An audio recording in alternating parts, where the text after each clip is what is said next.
I Didn't Mean to Haunt You is one of the most special works of art that I've ever been lucky enough to find. When it came out, I was already a Quadeca fan for many years, but I didn't think his music would reach this level. For anyone unfamiliar, I Didn't Mean to Haunt You is an album set in the perspective of a ghost, trapped in a limbo, as he's forced to watch his family grieve his death and come to terms with his decision. This album follows a linear narrative, with the character of the ghost going through an introduction, his own character arc, and his conclusion. With permission to use the music, I'm going to play each of the 11 songs on the album and try my best to break down each one. Feel free to come up with your own interpretations of things before listening to mine, as I've always found that to be one of the biggest appeals of this album. Regardless of the intent of the writing, there are so many ways to interpret the lyrics and the overall meaning. If you'd rather read this analysis, there will be a link in the description to do so as a Google Doc instead of a video, as my video editing and mic quality is not the best.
Come to think about it, it's all in my head. Fuel tank blink, it's been running in the red. Praying for a green light, looking straight ahead. Nothing else seems right, you know what I said. Tell myself to calm down, listen, understand. Somewhere I got stuck, it's in my hand. Everything I want was never in the plans. And now it's hard to think. I've been running in and out of dreams, repeat. And everything you ever say, you see in me. So am I not a ghost? Passing through these walls I used to call home. Left my body lying on the doormat. Turn away, decided not to go back.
So, Sorry for Dying opens with this really like angelic and beautiful melody, and it just continues to like build up, intensify, and every few seconds you could hear these like distortions in the sound.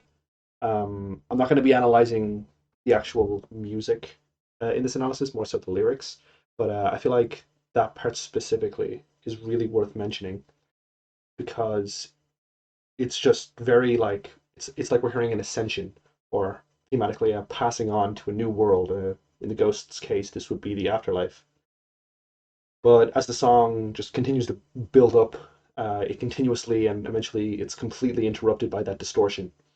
So this is I interpret this as the ghost's passing on to the afterlife being interrupted, and his soul is just getting stuck in that purgatory state, that limbo, um, where we're starting off within the walls of his old house. So, what interrupted this ascension? We can assume the state of mind he was in, uh, a lack of closure on his life. He had stepped through this one sided door into what he thought would be his fantasy world, a calmer stage of existence away from the painful problems that occur when he was living. Um, but it was not such a fantasy world that he had thought it up to be. Instead, it's a much worse state of existence that awaits him. So, of course, his immediate thought and the first lyric that opens is this is an immediate reminiscent of his mental state leading up to his suicide as he thinks up just what led him here. Um, Being in this new limbo world, he can only think back to everything that made him hurt so much and that it was all in his head and he failed to overcome it, leading him to this state. I don't feel like this is him immediately thinking that he regrets his decision, that he thinks maybe it was just all in my head, but rather that he's acknowledging that this isn't the fantasy world that he thought killing himself would lead him to. At this moment, he's only a few seconds after his failure to ascend. Um, so, among the overwhelming scariness of being in such a unreal state, he just thinks back on what led him here. He describes his life leading here to a fuel tank running in the red, signaling that it's a tank going to run out of fuel soon. As he prays, he can spot a contrasting green light. He wants to spot his sign to keep going, to contrast his blinking red light, which he never found, which is what led him here in the first place. Playing God is the idea of deciding who lives and who dies, just as the ghost had the decision in his hands of whether or not he would live or die with his own life. The act of doing the latter wouldn't have been in the plan that God would have had for his life, which we can only assume would be to live out the entirety of it and not to intentionally let it end. Now we're getting more of a initial reaction to being in his old family house, which is where he will spend the first part of the album. Initially, there's not really much regret from his decision to commit suicide, but he is immediately faced with the loneliness in this limbo. No one can see him, no one can hear him. He tries screaming out so that his grieving family can hear him, know he's there and with them, but it's completely in vain.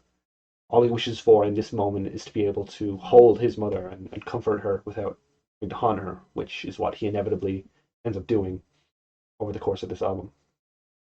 The opening song then, of course, transitions to more just music, and we can hear repeated over and over again.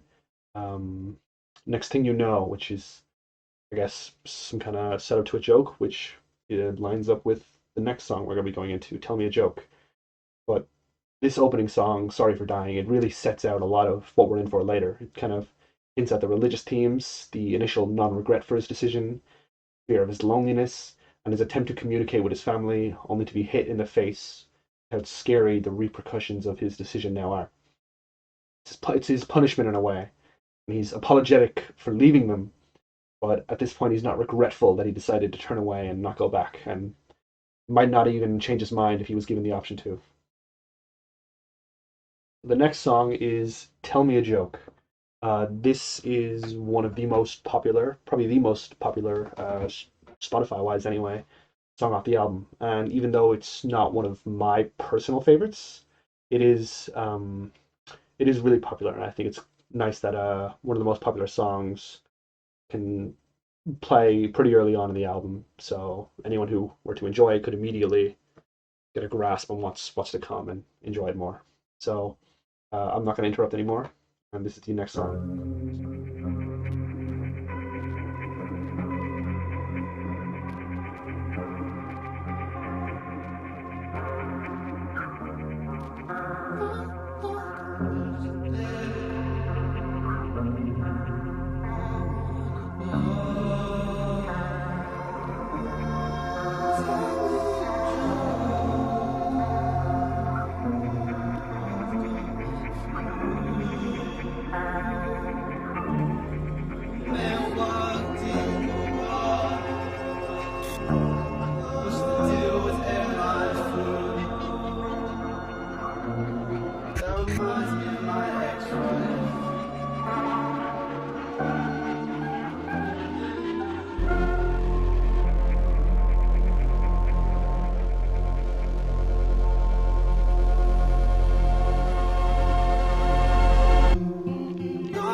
Who's there?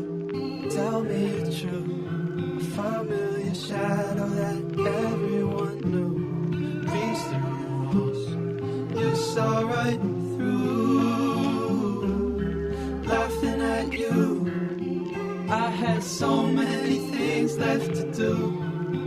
And it's funny you said it's too soon. Stuck in the red. Came out the blue. How am I doing this? On giant skeleton humorous. I try to walk myself out of the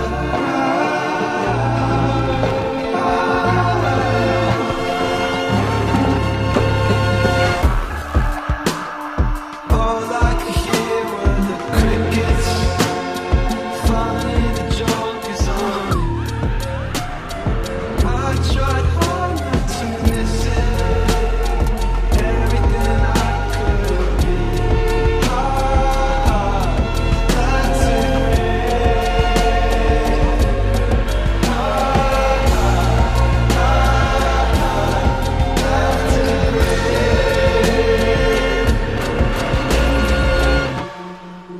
Not who's there. Tell me a joke. Something feels off. Was it words that I spoke? Or was it something else? How can it be? It's a setup. The punchline was me. Over my head, I couldn't see. Reached through the walls. Fell for a year. I'm a social experiment. Aren't you relieved to be here?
So this song has a lot more of the layers in the lyrics than definitely the last one, and that's something that's going to happen a lot in this album. So we open with a knock knock joke, but the ghost is also picturing a knock at the door.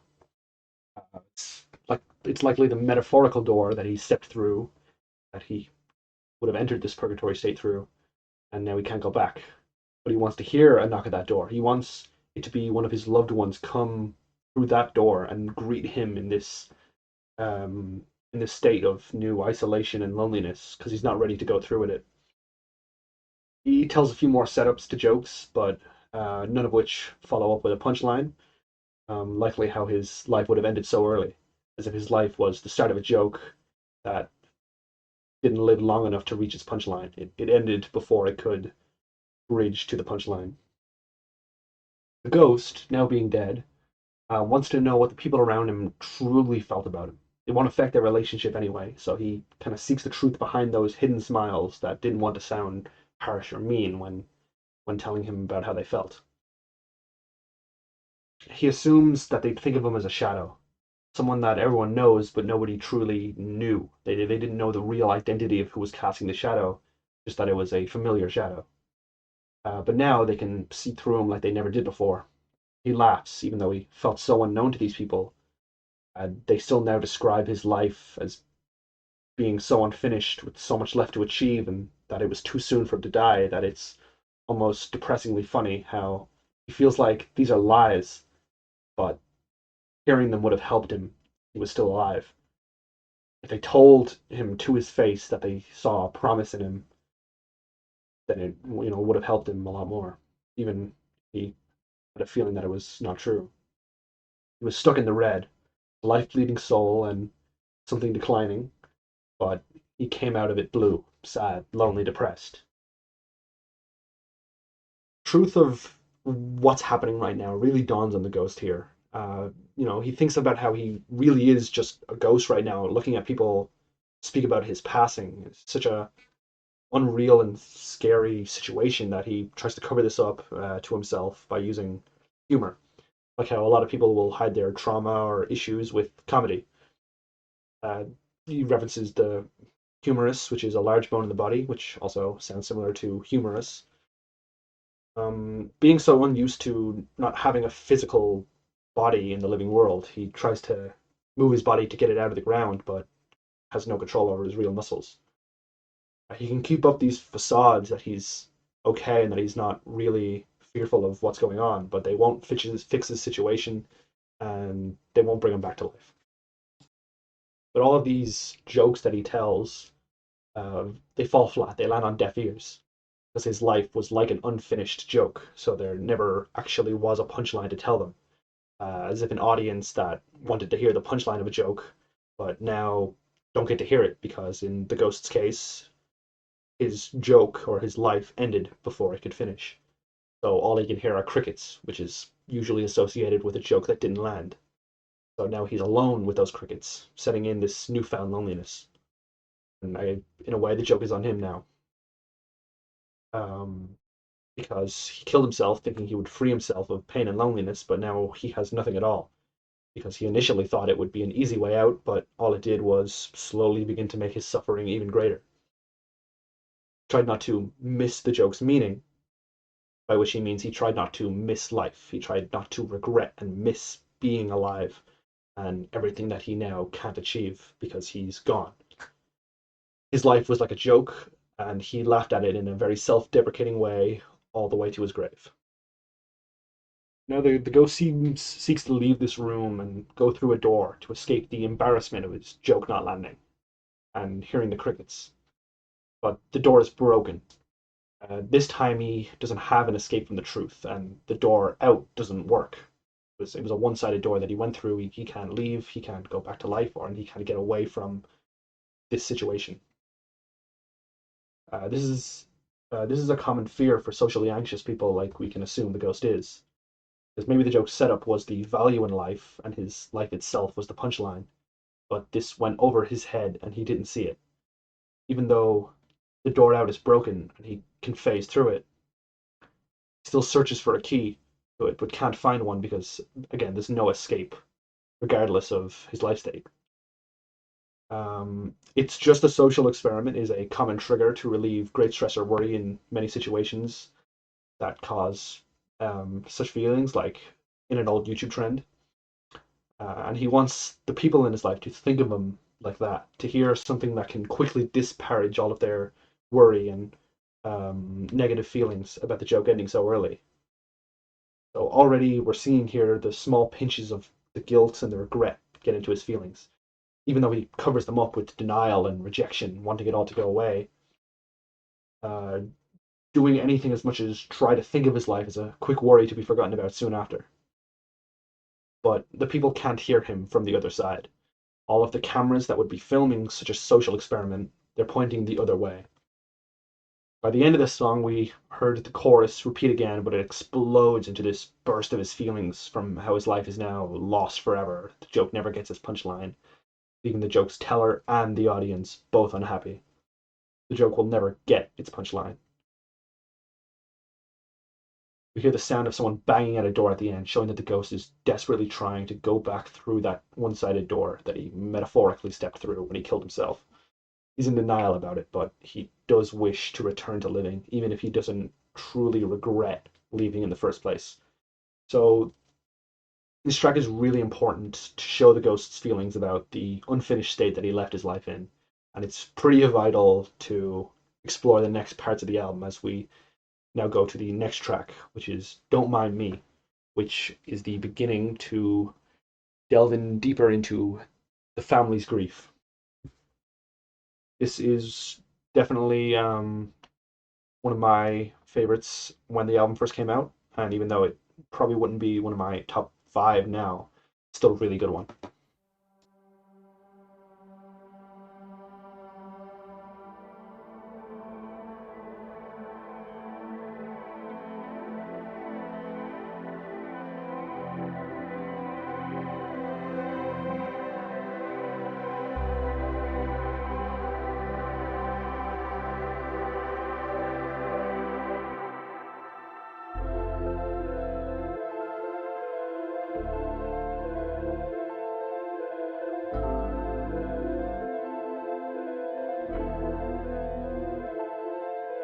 Don't mind me, I'm somewhere in between.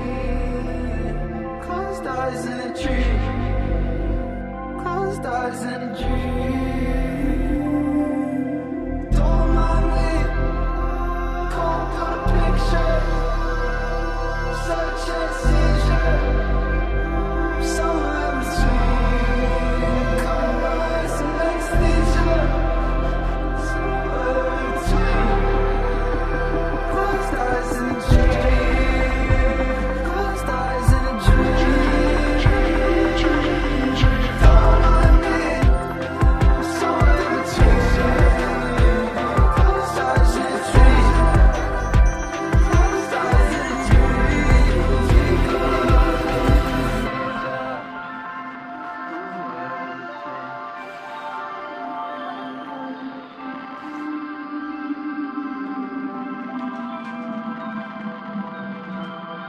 Open your boxes, looking for closure.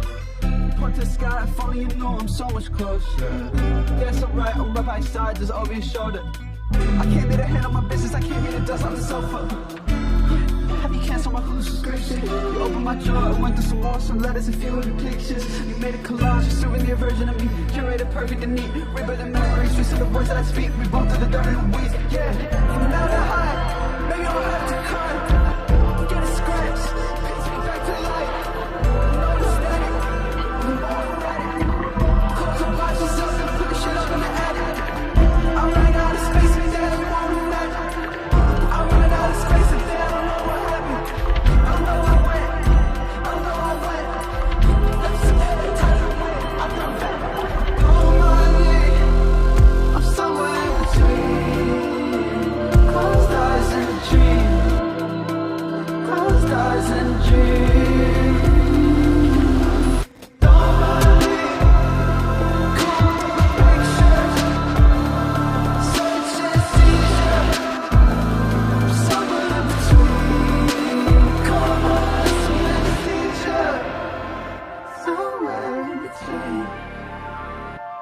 that's a dream.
Chorus of Don't Mind Me really perfectly sums up this dimension that the ghost is in.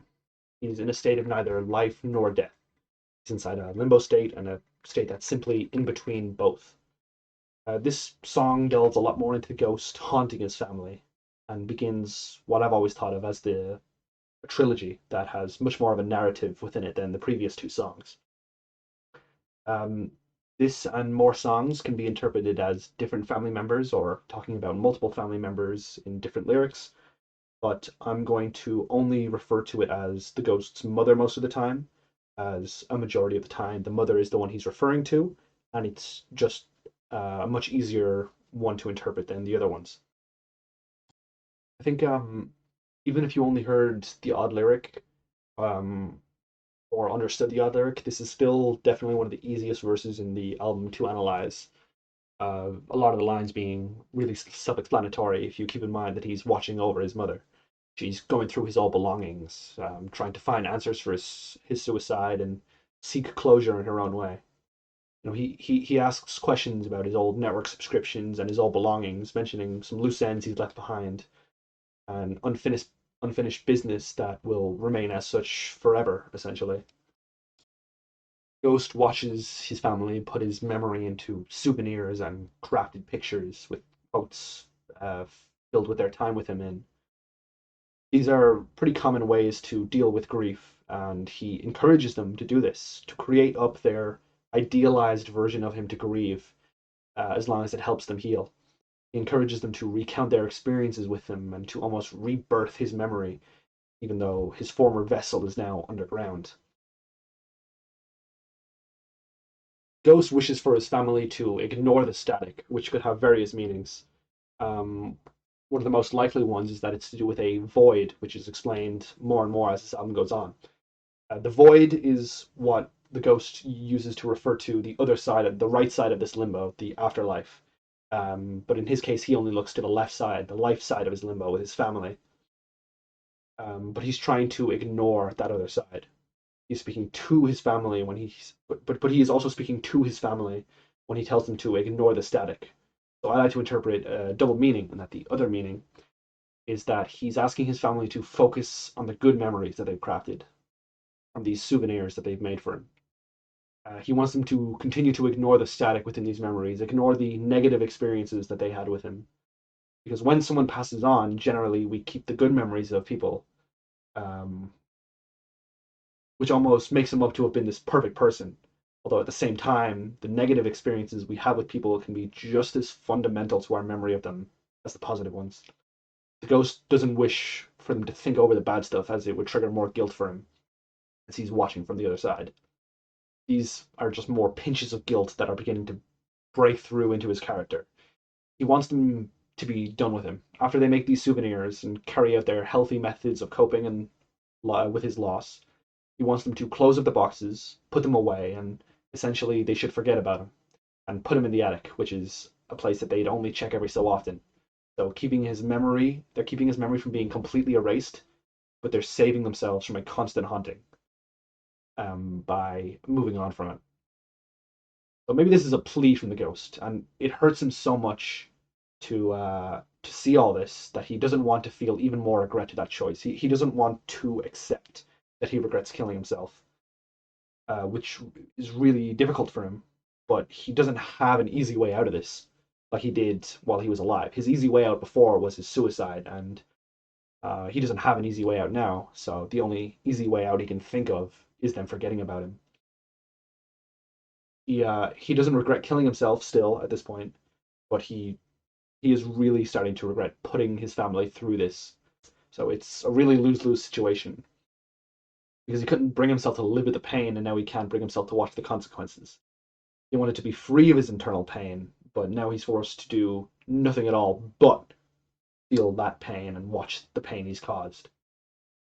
He wants his family to move on, pack up the boxes of memories, put them in the attic, and he believes this will make him pass on to the void, the limbo, pass on from the limbo, into that void that he's been ignoring, freeing him of his pain again. But it's not that easy now, and he has a lot more to work through. This leads into the chorus once more, where the ghost wants his family to move on, telling them, "Don't mind me." As we hear in the final verse, the ghost's mind is overwhelmed, and we can hear overlapping feelings and talks of sorrow, guilt, and yearning to reach out and comfort his grieving loved ones. We hear like 2 or 3 of these voices overlapping on this beautiful final verse. And I like to believe that the main voice, the center voice, is the one repeating the chorus, albeit sounding a lot weaker and guilty than he did in previous songs. But he makes a promise. And the song ends out with, it is well with my soul." And to quote on Reddit, Lewis Speaks, who wrote a very similar analysis, who almost completely inspired mine, this hymn is written by Horatio Spafford, if I'm pronouncing that right, after his 4 daughters died aboard a boat during a voyage where his wife was the only survivor. He wrote that hymn while traveling to his grieving wife, passing the sunken ship. The hymn, essentially, is him putting his trust in God despite such a traumatic event, in order to help deal with his grief and make his soul feel well. The next song, I think, is definitely one of the strong points of the album. Definitely the strongest so far, in my opinion. It's Picking Up Hands. So this is one of the more emotional songs on the album. And when I really began to listen to this album with much more of an open mind, this is one of those first songs that I teared up a little bit at, because it is a really powerful song and really develops the story into a much sadder way.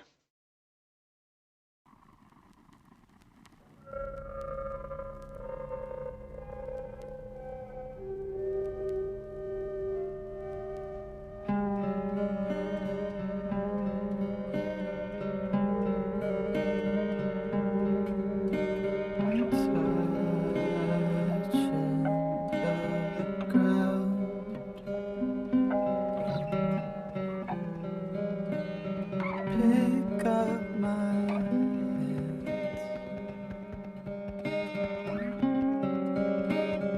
and I turn around, covered in skin.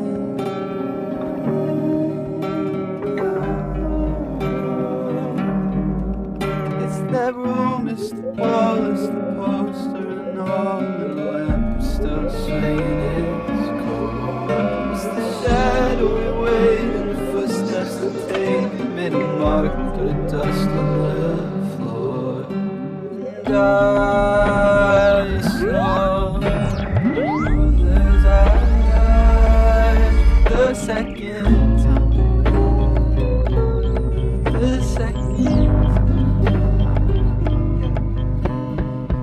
carpet I crawled in, same bucket I was washed in. I gave all the time to it, I was trying to figure out the faucets.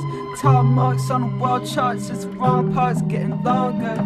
I was standing so far away, I don't wanna go another day.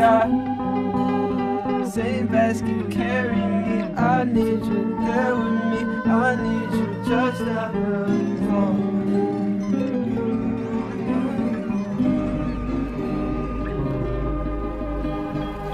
I looked up and down, didn't want to make a sound. I was so far away, I don't want to go another day. I trace back the ground, flip the place right around. Tried to call, but the dog runs away from the cow. I was staring at the ceiling, I was fucking terrified. I was trying to get these feelings out of sight, paralyzed.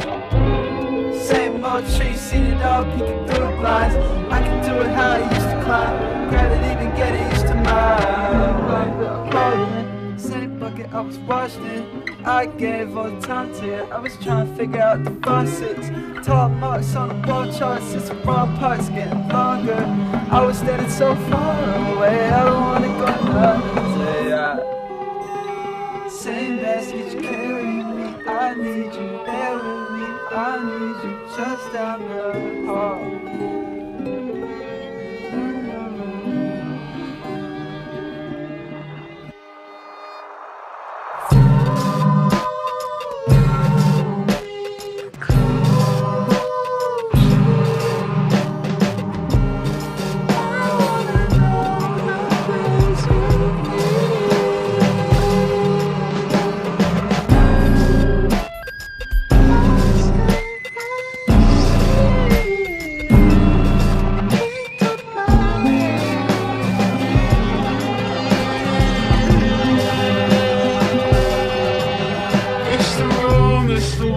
It's the poster and all in the laughter singing its song. It's the shadowy way of the footsteps I take, made a mark through the dust and the floor. And I saw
unspoken agreements that make perfect sense until you say them out loud.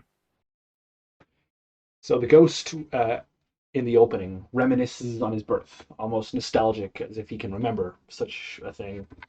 His mother holds him and picks up his tiny hands as he looks around himself covered in the skin of the arms that are holding him, protecting him from everything around him.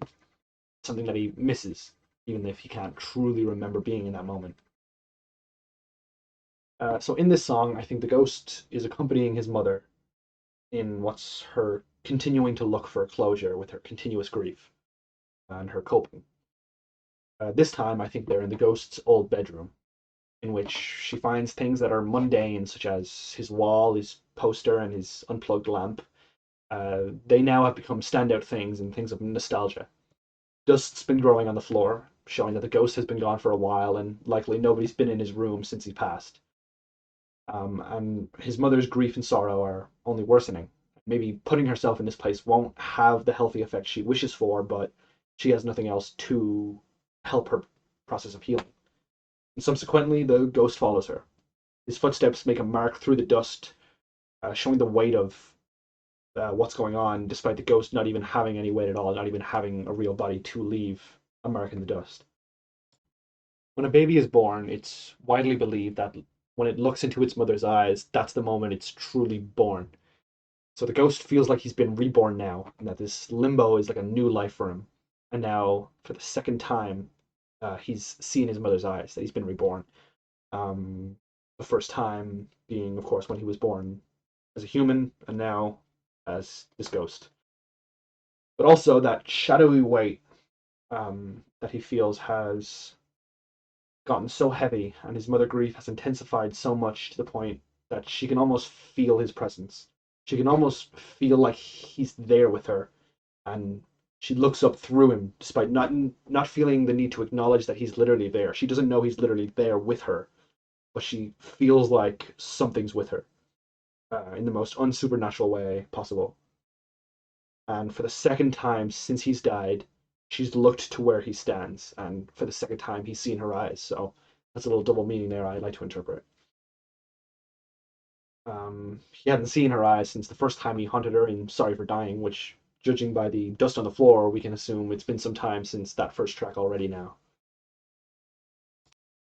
So inside the bedroom, the ghost continues to look back over old things that he barely gave any thought to while he was alive, but now are starting to fill his mind with memories.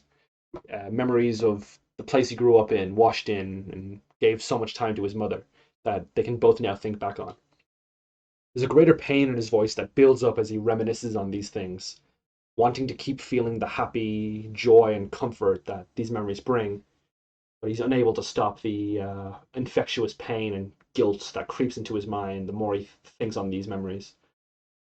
On the line about the wall chart, I think this is one of the most very interpretist lines. There's many things you could think of from it, but I think the main two that I think of is that while alive, he was feeling so much hurt and pain that would lead him to his suicide that he felt like he was alive too long. He felt like the tall marks on the wall charts were growing too long, and that he was spending too much time alive, only allowing his pain to worsen. But he speaks in present tense in the line. He says it's getting longer. So I think this could also be that there's uh, there's dust growing on the wall charts. He's been away too long. He's allowing his family's grief to worsen, and the time he spent away is the wrong part getting longer. I think a mix of both interpretations fit into this line well, because while alive, he felt distant from his family and felt far away from them. And as he felt he was staying alive and hurting too long, he couldn't bring himself to go another day. So now he's starting to feel the same way again, feeling he's been gone from his family too long and watching their grief worsen. His guilt only grows. He's literally standing so far away that he's in another state of living and can't bear to go on another day watching them miss him. This matches with my favorite interpretation from Don't Mind Me, where he struggles to deal with the fact that he doesn't have an easy way out like he did back then. This is one of the lines that actually really got me when I was listening with a lot more attention than I usually would, because in Sorry for Dying, the ghost mentions that he left his body lying on the doormat. Now he paces back around the room, watching his mother, who's likely also reminiscing, albeit silently in her own way, and he flips the placemat that he left his body on, possibly showing how much his guilt is rebuilding in comparison to how we opened the album. After all this reminiscing and finding an old comfort in those simpler times that he wishes he could go back to, he's feeling a way that's adjacent to feeling happy. He feels like he wants to do something that's alive again. So he instinctually just does something simple like playing with his dog. Dogs are sometimes believed to be able to see the dead, but when the ghost calls out to the dog doesn't come running to him. It goes the opposite way. The dog being scared of the thing he's become and not recognizing who he is anymore. Definitely one of the lines that really got me when I was first listening to this. The ghost has acknowledged that little bit of regret. Finally, he's acknowledged it, but he wants to combat it. He wants to make whatever those feelings of regret kind of understand how hurt he really was while he was alive. He wants to remind himself that he felt hopeless and terrified to continue living. That living was hurting him and he dreaded even waking up. Like he said, he couldn't keep letting the tall marks on the wall charts grow longer, and he didn't want to go another day like this. He desperately wishes he could have reached out to someone to help him with what he was going through, but he felt internally paralyzed. He couldn't bring himself to seek the help that he needed. Going in deeper to how he felt while alive is trying to block out that guilt, that regret that's crept into his mind.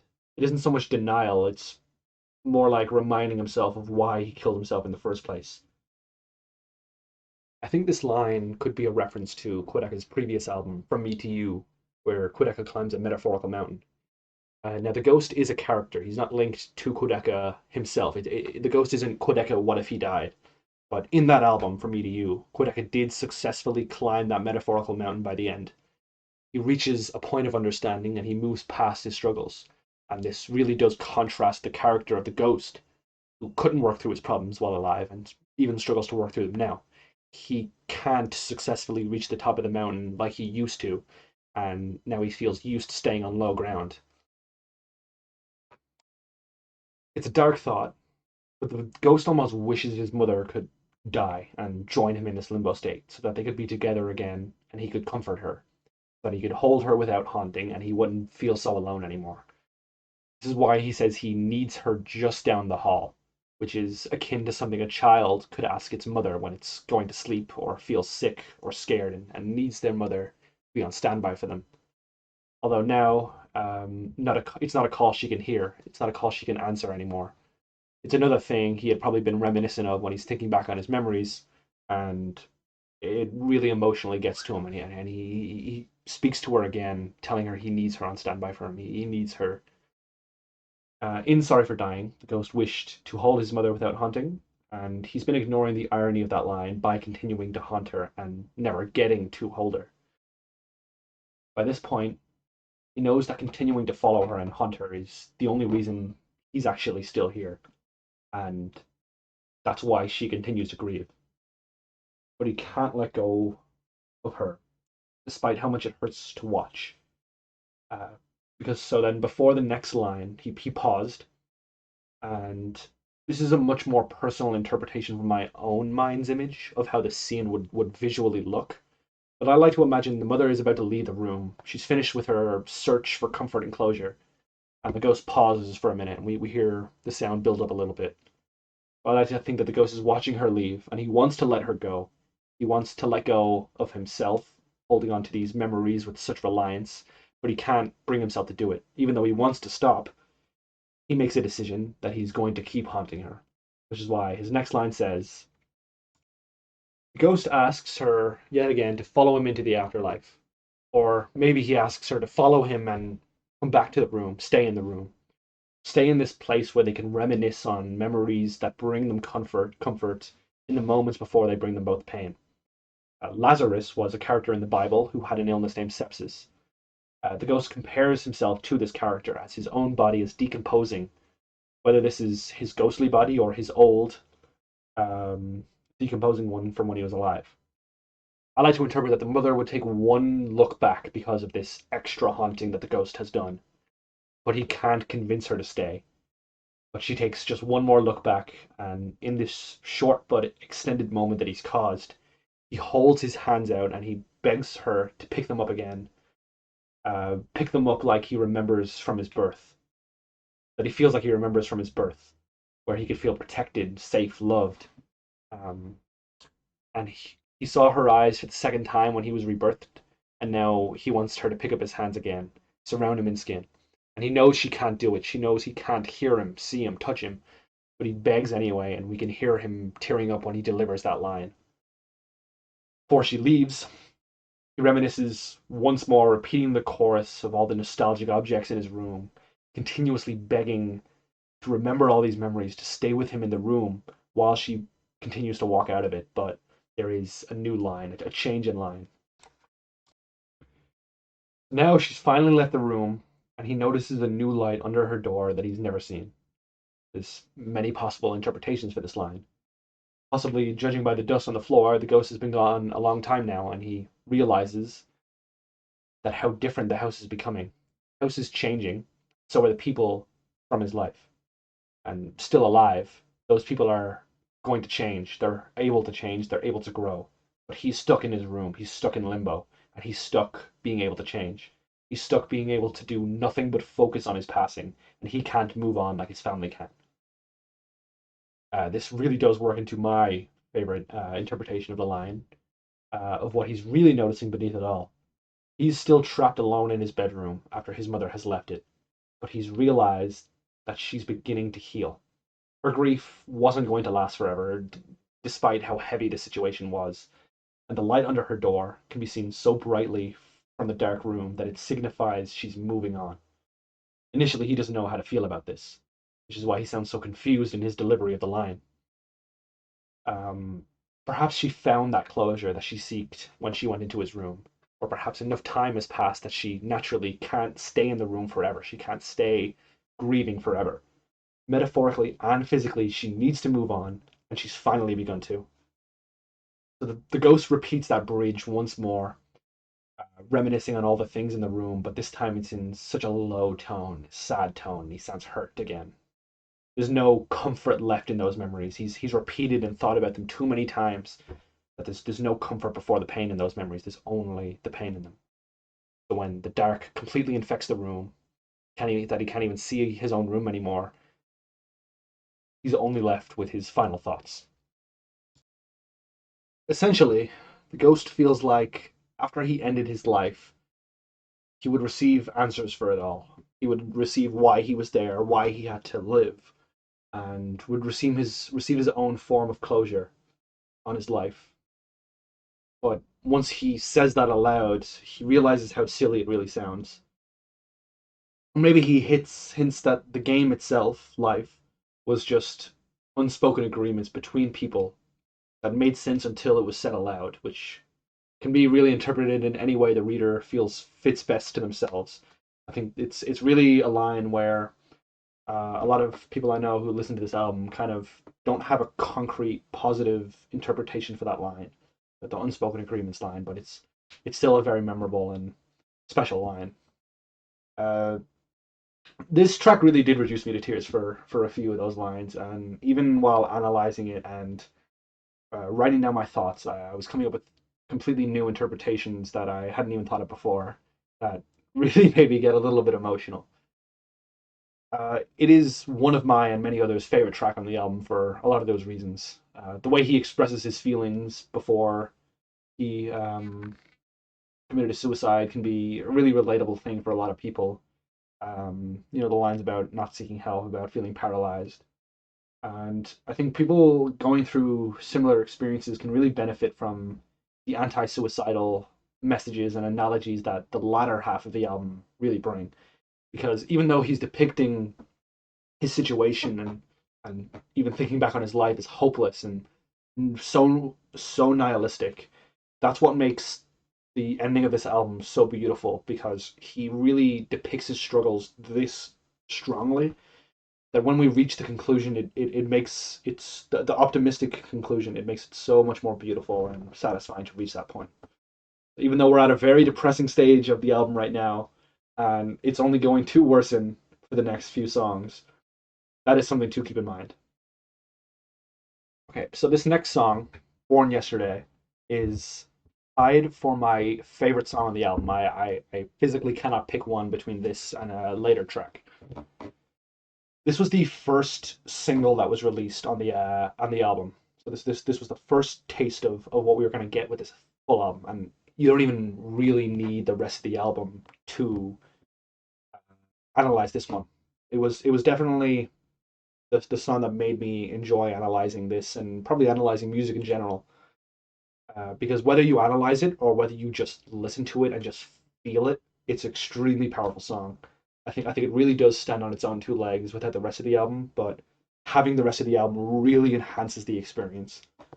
So I think this is definitely one of the more simple to understand, but very complex when broken down. So um, I'm just gonna say enjoy this one, and even if you don't get it, just feel it.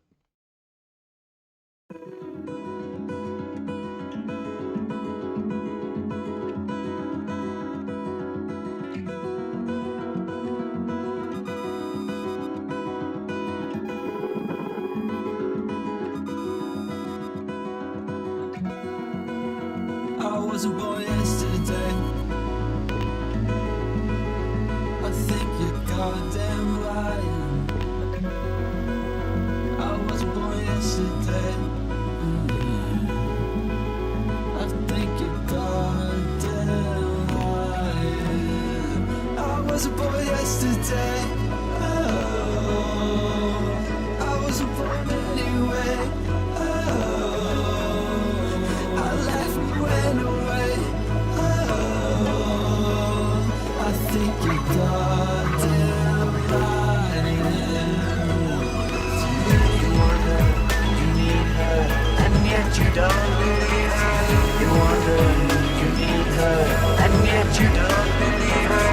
You want her, you need her, longer need you. You want her, you need her, longer need you. You said I'm in a better place. I got a new birthday celebrate. Those candles that you couldn't light, you threw them out and you wonder why. Don't know what I'm doing out for me until I forgot how to breathe. I popped a vein and I made a wish. I made a wish I don't never get.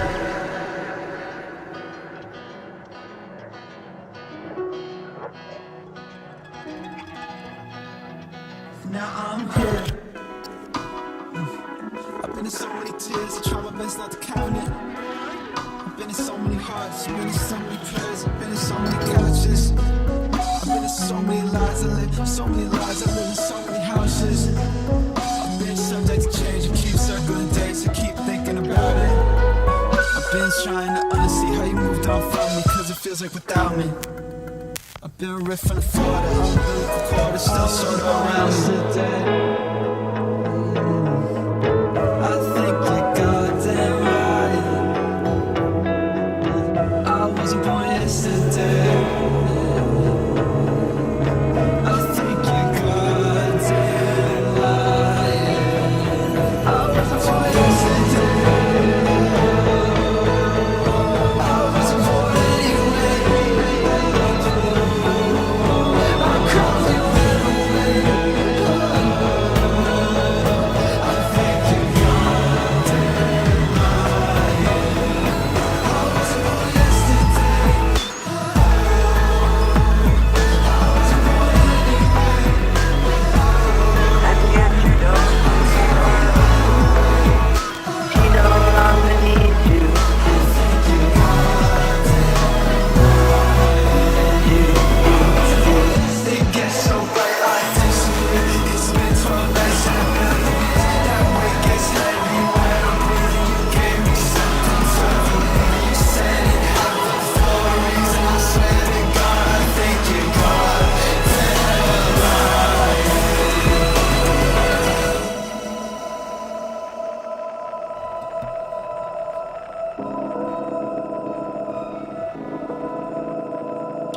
You want her, you need her. Those little things I should have said out loud. All those little things that weigh heavy on the clouds. I had just a hint of doubt. I wish I let that hint become me. Just a little doubt. Couldn't figure out how to outrun me. And I'd be free if I just saved the day. Yeah, with you right now. And that day plan should have stayed delayed. Cause the only thing I want is out. And it's all those little things I should have said out loud.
So, let's just start off with the first line, the main line. It's likely been some time now since picking up hands occurred, and the mother has been recovering from her grief pretty well. But the ghost has become upset about this, and he feels like he's being forgotten and being left behind. Can't move on with her and the rest of his family. He's watched them grieve the dead. Now that the grieving process is more or less finished, he's grieving the living. The Beatles is actually the sample for this track in the "You Want Her, You Need Her," and I think it really fits well for the theme of this song. The ghost doesn't want to believe that his mother's moving on, and he rejects that she's healing from her grief. And this contrasts how he encouraged it in "Don't Mind Me," how he wanted to help them on the other side, but now he selfishly wishes that all his help was in vain. It's reached the ghost's birthday, we can assume, and it's his first birthday that his mother has to spend without him. The first birthday that he can't attend. At this moment in the story, the mother has supposedly moved on and began healing from his tragic passing, but she knows that lighting his birthday candles would reignite her grief. Thus, she casts the candles aside, and she kind of wonders why she can't bring herself to do that. She's meant to be in such a better place than where she was during her grief that she's kind of curious about why she can't do that. And that's a question that I'll save my personal answer for a bit later. With the first line, continuing on about birthday candles, there was probably a bit of a double meaning, and now the ghost is specifically remembering back to an old birthday of blowing out candles and leaving his current self to wonder why he continued to blow out candles back then and grow so old until he eventually forgot how to breathe and die, as he would kill himself by hanging, which he confirms in the line afterward. Why would he keep growing if he was going to end it anyway? Similar to the wall charts interpretation from Picking Up Hands. My favorite part of this section is definitely the latter half. He very sorrowfully but casually drops that he made a wish that will never be. So I think there's a double meaning here. He blew out his birthday candles so hard and made a wish that things would get better back then, and they never did, which led him to his current purgatory. Second, after being so unsure of why he continued to grow older, despite harboring so much depression, so much pain, he finally now has a wish to make on those candles, but it's too late now. Just like all his other wishes, it wouldn't come true.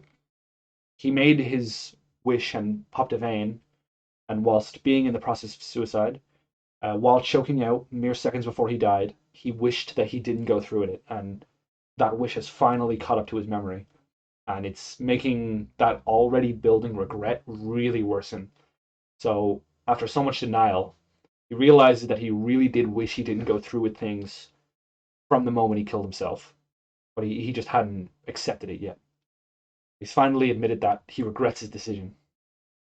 That after so much denial to convince himself that life was too much, and despite the consequences, he was meant to be supportive of a decision, he finally breaks that, and his wish is that he didn't kill himself, or or that even though he's accepted this, there's still a lot of denial to it. He's still not concrete that he regrets it, and that his wish is instead of wishing he didn't kill himself, he wishes that he could just come back to life now.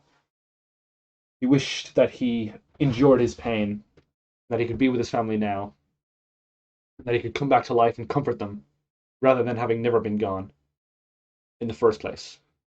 But it's a wish that will never be for two reasons. Because, first of all, it's an impossibility. Even if we acknowledge that he's a supernatural ghost, he can't come back to life. Second, she symbolically threw away the candles, preventing him from blowing them out, preventing him from making that wish to live again. There are still a lot of small hints of denial in his realization, which later on will be broken apart. So here, the ghost lets the realization of his consequences settle in. He says, now I'm here. There's no point in spending any more time on his wishes and what he wants to happen. He's made his choice and he's forced to live with it. He's been the cause of so many tears from families, and he's tired of having to watch that over and over again. The next few lives could be referred to or interpreted as Quadeca's music touching so many lives and getting to be a part of them since he's an artist. But I do prefer to view the ghost as an original character, like I said, instead of just being Quadeca if he died. So I'd more interpret this as his memory being passed through so many people, and that his memory is really the only part of him that's living anymore. And it's being passed, his memory is being passed through so many people, so many locations, that people have thought for him, cried for him, and prayed for him. The lines about being subject to change, like I say a lot, it has various interpretations. Could be remembering back to when he was alive and how he kept picking out dates that he'd draw a line in his life and claim that this was the new him and that he'd change from who he was before, but that this would always be thinking about change rather than committing to it, or that he's remained subject to change as topic of conversation as everyone has really begun the process of moving on uh, during this track, which leads into the next line where the ghost is trying to ignore that he's becoming a memory in the back of people's minds. He's trying to ignore the healing process that so many of his loved ones are going through, even his mother, who he's haunted for quite some time now. He feels like the umbilical cord is still sort of around him because he can't let go of his mother and he can't accept that she's moved on. He's clinging onto the thought of his memory staying at the forefront of her mind. And this leads into the chorus once more, but this time uh, the chorus repeats one more time after the build up, and this time it explodes into it gets louder into more passionate vocals. It feels like this is the exact moment that Born Yesterday's been building up to, but also the entire album has been building up to. Um, it almost feels theatrical in how just raw emotion and believable he sounds on this. This is definitely, I think, his best work vocally in the entire album.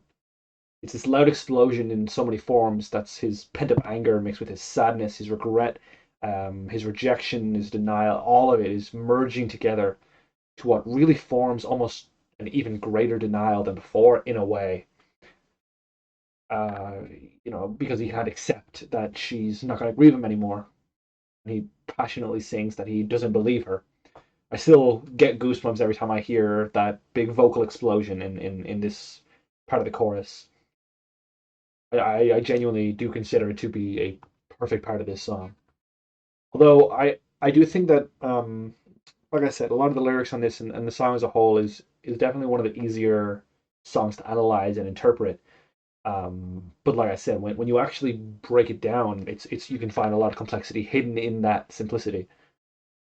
So I think there's an entire double hidden meaning in the entire chorus.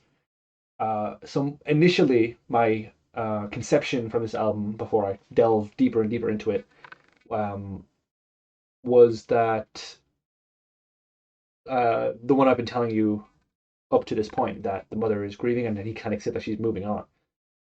But I think that she's also in denial in a way, and that his words of saying, "I wasn't born yesterday. I don't believe that you're moving on, that you're forgetting about me." I think there is somewhat of a truth to it.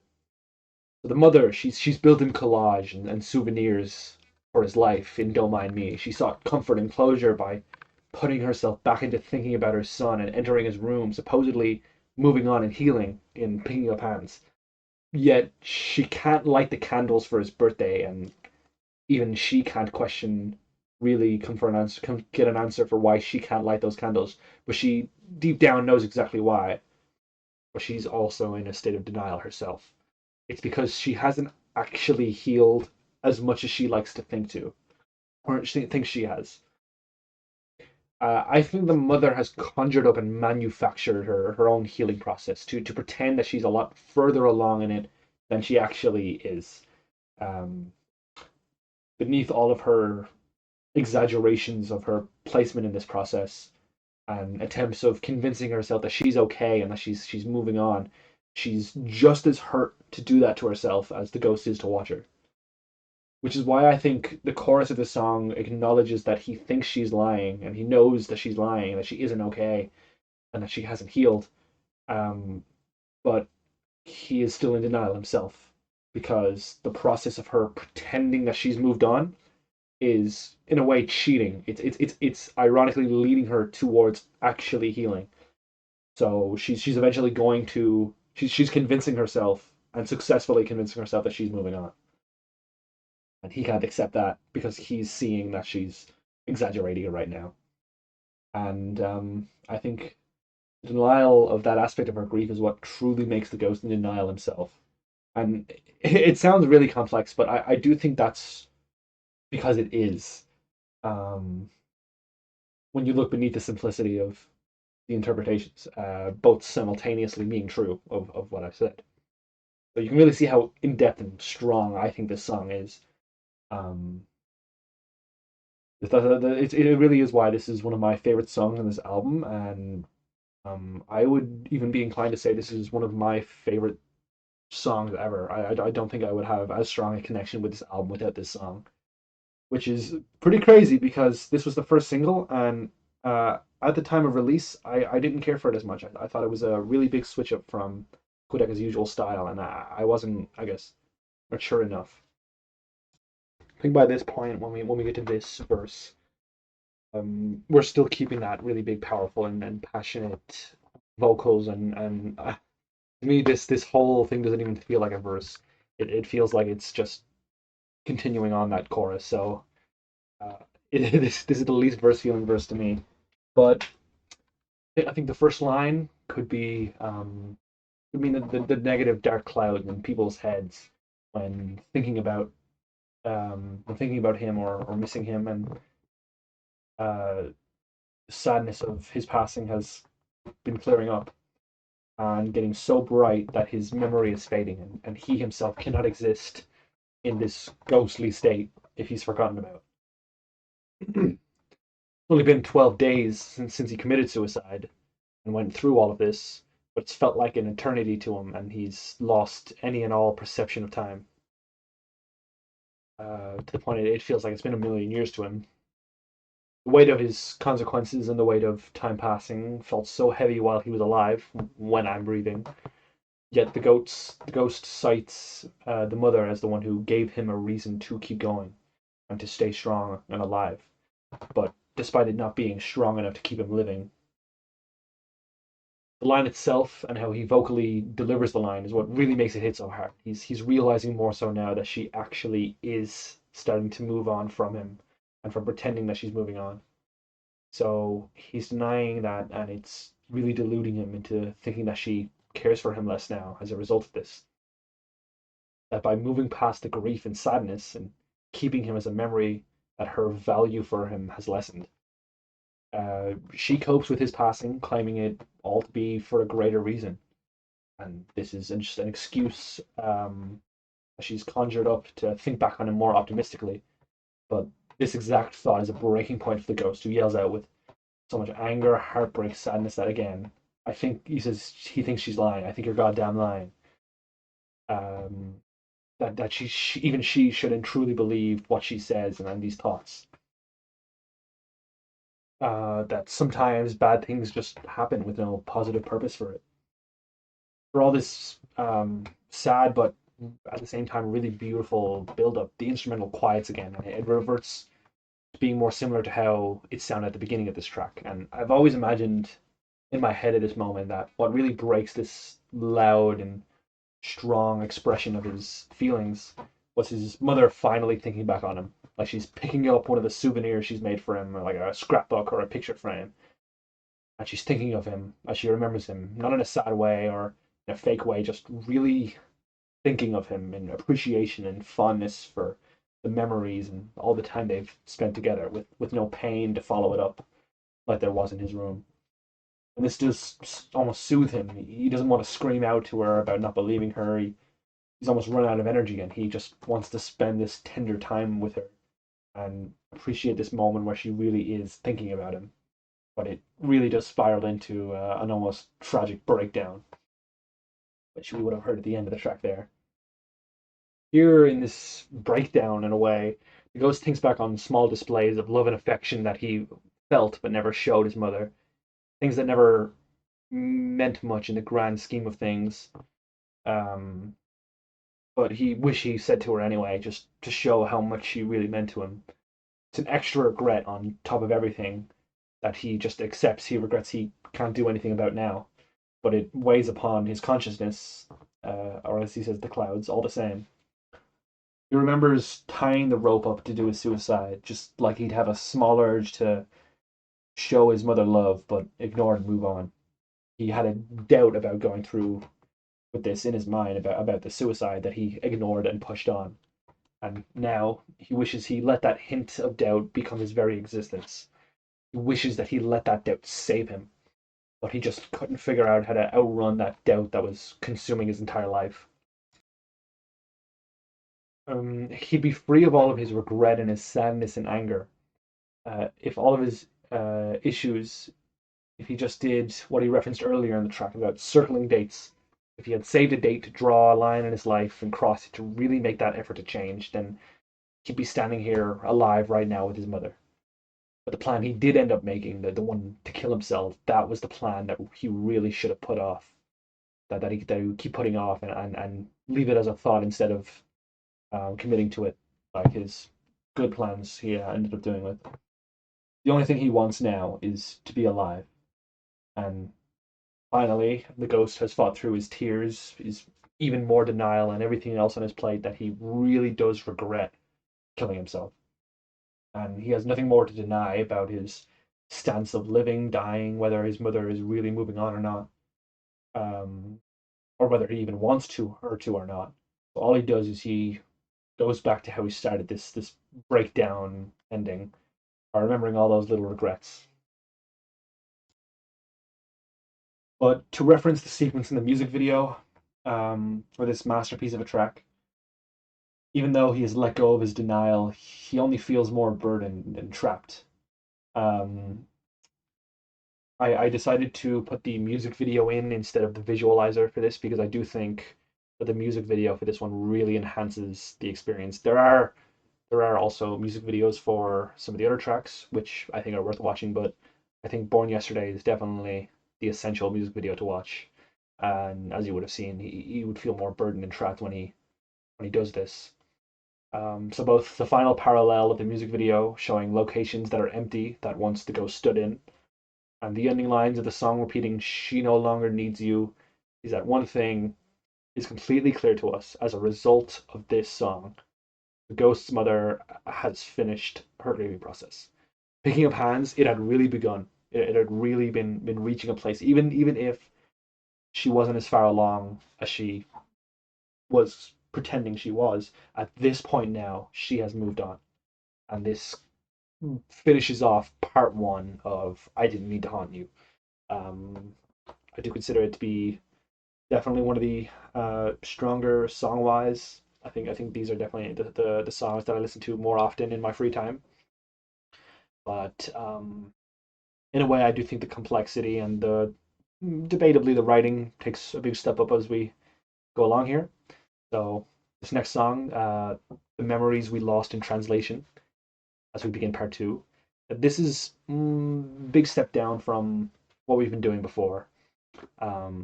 It's more like the sound is more the focus than the lyrics.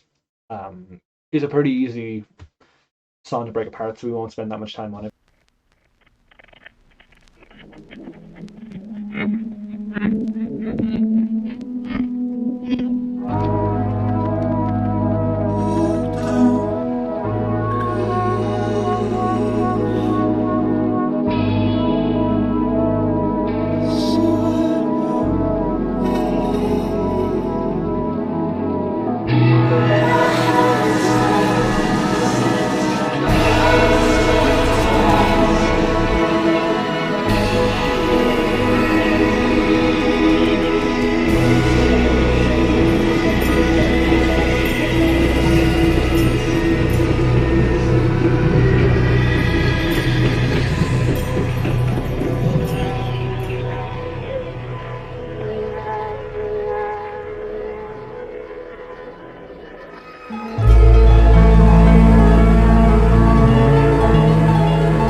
the memories we lost in translation is like the bridge to the second half.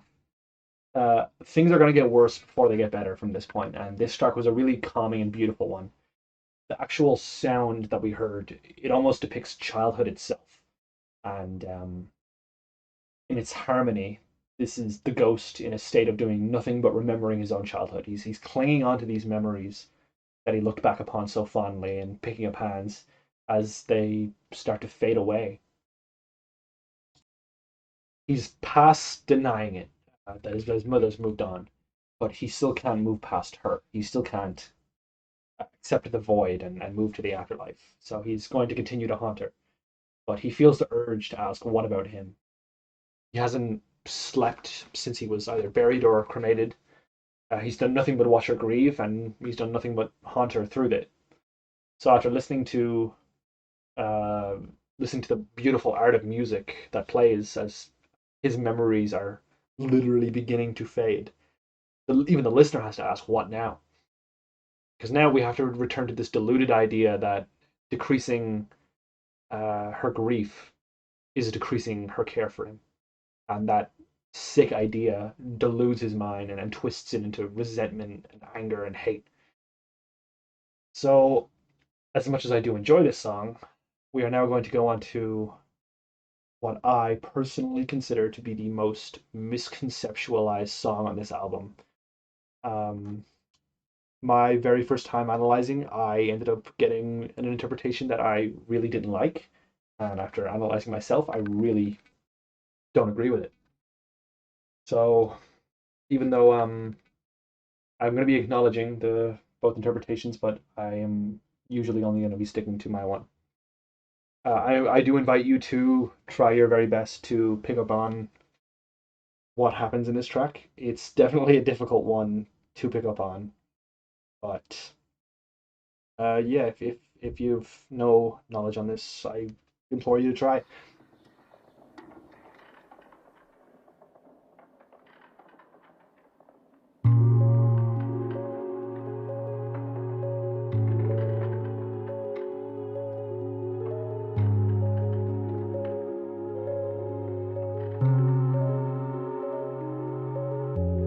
First things first, can we get shit straight?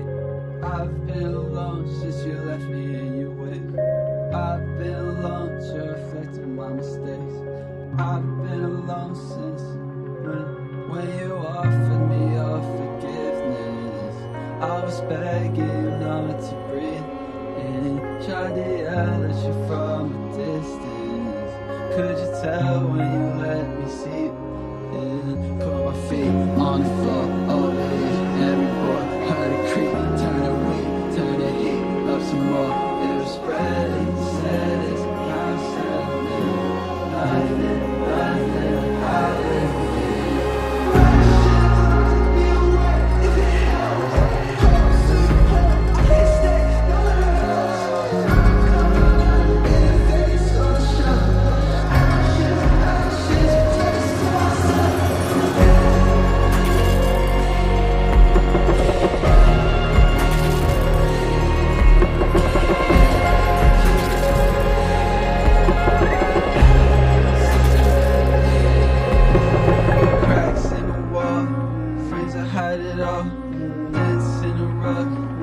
inside his soul, breathing in the air, lacing my withdrawals, taking my guard, breaking my alarms.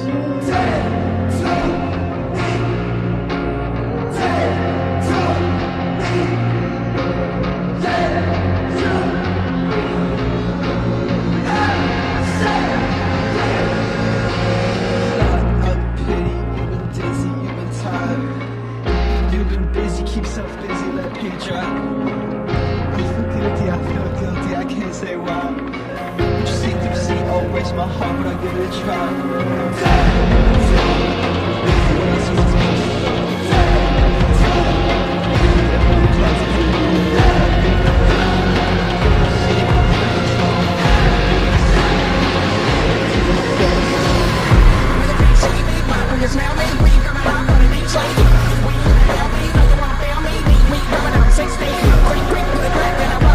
What's when I'm there when you call?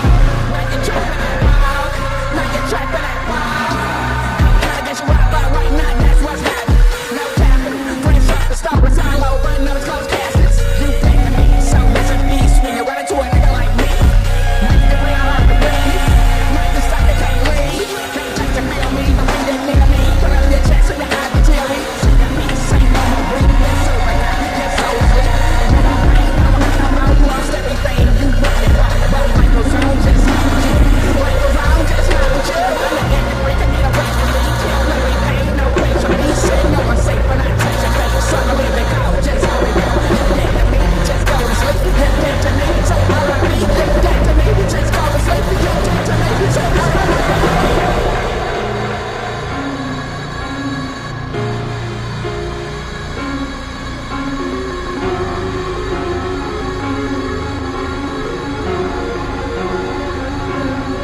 So quite a lot of time has passed since Born Yesterday, and we know from the track previous that his memories of his childhood are beginning to fade.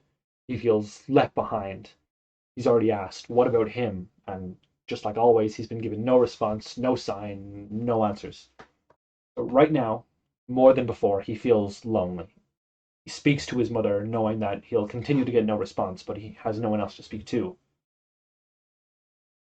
So, with no one to speak to about his complex feelings over the course of the album, it invites reflection, his mistakes, his suicide, and what he really reflects back on that he begins to reminisce about how he felt shortly after Born Yesterday and an almost tragic event that occurred as a consequence of his inner turmoil or his mother's grieving process, and an event that at this point he's considering to be a mistake.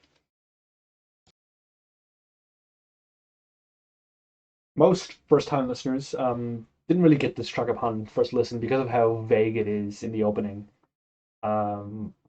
Whatever event he's referring to is completely unanswered, but when you return to these lines after finishing the song and after understanding the song, it grants a further understanding of what he's talking about and how he feels about the event that occurs. But what we can gather uh, from what we're hearing at this point is that the ghost did something to his mother from his limbo state, and that his mother gave a sign to him somehow, not directly, but she gave a sign that she would forgive him.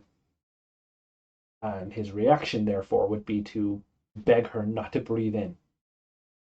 He's trying to scream, but it won't come out. She won't hear him. So here we get an even further idea of what the ghost did. Something to the air. The ghost is still trying to warn his mother against whatever he did. Uh, he walks across the wooden floor, and in his desperation, she manages to hear a strange creak in the floor. While this thing in the air that's spreading across the house, she dismisses it. Whatever it is that feels off, she just dismisses it as house settling, which is an event when a house begins to compress into the ground over time and the weather changes. The mother can dismiss his presence if she wishes. This one I really have a tough time really nailing down, but I personally like to interpret this with a lot more personal preference than concrete evidence. I like to imagine that the ghost's desperation is only growing, and as he sees her dismissal of the change in the air, he decides he's fine with it. That if she forgets him and moves on from him, turning him to nothing more than a memory, this one time she needs to and has to acknowledge him. He doesn't care if she's going to forget about him, but this one time, he really unselfishly needs her to acknowledge what's happening and what he's trying to tell her. He doesn't have anywhere else to go, and even though he's said earlier in the album that he was buried here, he says his cremated ashes are on the shelf of the house and that he's stuck here anyway. He begs for anything, a sign that she can just understand that she's in danger, if nothing else. He can't just let her be. She's moved on, but he can't bring himself to. Yet he knows that now she desperately needs the most she needs to listen. But she still can't, and he's always just going to be dismissed to her as house settling. Ghost, he feels like a crack in the wall that's hidden by a picture frame, rather than letting the crack be fixed. The mother tells herself she's okay, but beneath her smile is a wounded and cracked heart, like a dent in the rug that when you step on, it only creates another dent further down that rug. This being only shortly after Born Yesterday, I can see why he would go back to deluding himself again and enter that mindset that things aren't okay with his family, and that she is still lying to herself. But I don't think it's in the same way that she was lying to herself in Born Yesterday. I like to think that he's really recognizing that small bit of her that will forever be broken by something as tragic and horrible as the death of her child. This keeps the theme of recognizing something too late going, something prevalent in this song specifically, a lot more than others. That he realizes now that decreasing her grief was never decreasing how she thinks back on him. She still loves him. That a crack on her heart will never be fixed, but she can live with that crack, and it's still going to be there. Crack to show that she will always love and think of him, even if he's gone, and even if it's a crack in her heart. But again, he's realizing it way too late. Note how here he's saying dead to me and not dead to you, which would have really contradicted some of my interpretations. I think it's because we're really going back now, returning to what caused him to commit this horrible act and the mindset he was in at the time due to the terrible ending to Born Yesterday. Because at this moment, he's feeling forgotten about. He's accepted that they've moved on from him, but he's replaced his sorrow, his denial with anger. He tries considering them dead to him now for leaving him behind in their lives, for moving on from him. And his mindset of wanting to bring his family closer to him and not be left behind is what really causes him to make this decision, which is what we are now going to find out. This section is one of my favorites in the song, as the ghost continues to observe his mother's behavior. He thinks that she will always keep herself busy with other things in hope that it will kill whatever remnants are left of her grief. He feels guilty, a premonition for what idea is starting to form in his head. He realizes this idea at the end, and it hurts him so much to do such a thing, but he's too desperate to speak to her again. Words you see through the CO breaks my heart, but I'll give it a try. Would you hear me if I poison the house with carbon monoxide? And it breaks his heart to do that, to cause harm to people he loves. But he's so desperate that he's going to do it. So this is another one of my favorite sections, and it's as if he's once again has that hint of doubt, that hint that wrestles with his desperation, but he defends his choice. He feels so overwhelmed by the invading guilt that's now building on him yet again that he's still going through with it. It's as if he's his desperation is saying, "What else am I supposed to do? I just need to let it known." While dead to me are his thoughts kind of punishing him in a way for saying, "Look what you're doing right now." And what follows then is a sequence from Danny Brown, in which he raps from the perspective of carbon monoxide. Every Quadeca fan that I've seen online agrees that this section is really good and that it goes hard. But I do place myself in the small minority who wasn't a big fan. It is a really cool moment, but to me, it always felt very different to the vision of the album, and the powerfully complex lines are now replaced with "You're dead to me, just go to sleep. You're dead to me, say all right." It's very different to what the rest of it is, and even though it's still a cool moment, it's still a cool part of the song. I think this sequence is really what caused a lot of the misinterpretation. So, like it or not, the sequence is meant to be the carbon monoxide rising and rising until it'll eventually kill the mother. But this sequence ends, the ghost returns to vocals just once more. A final message to the mother after this event, and I think this really confirms her survival.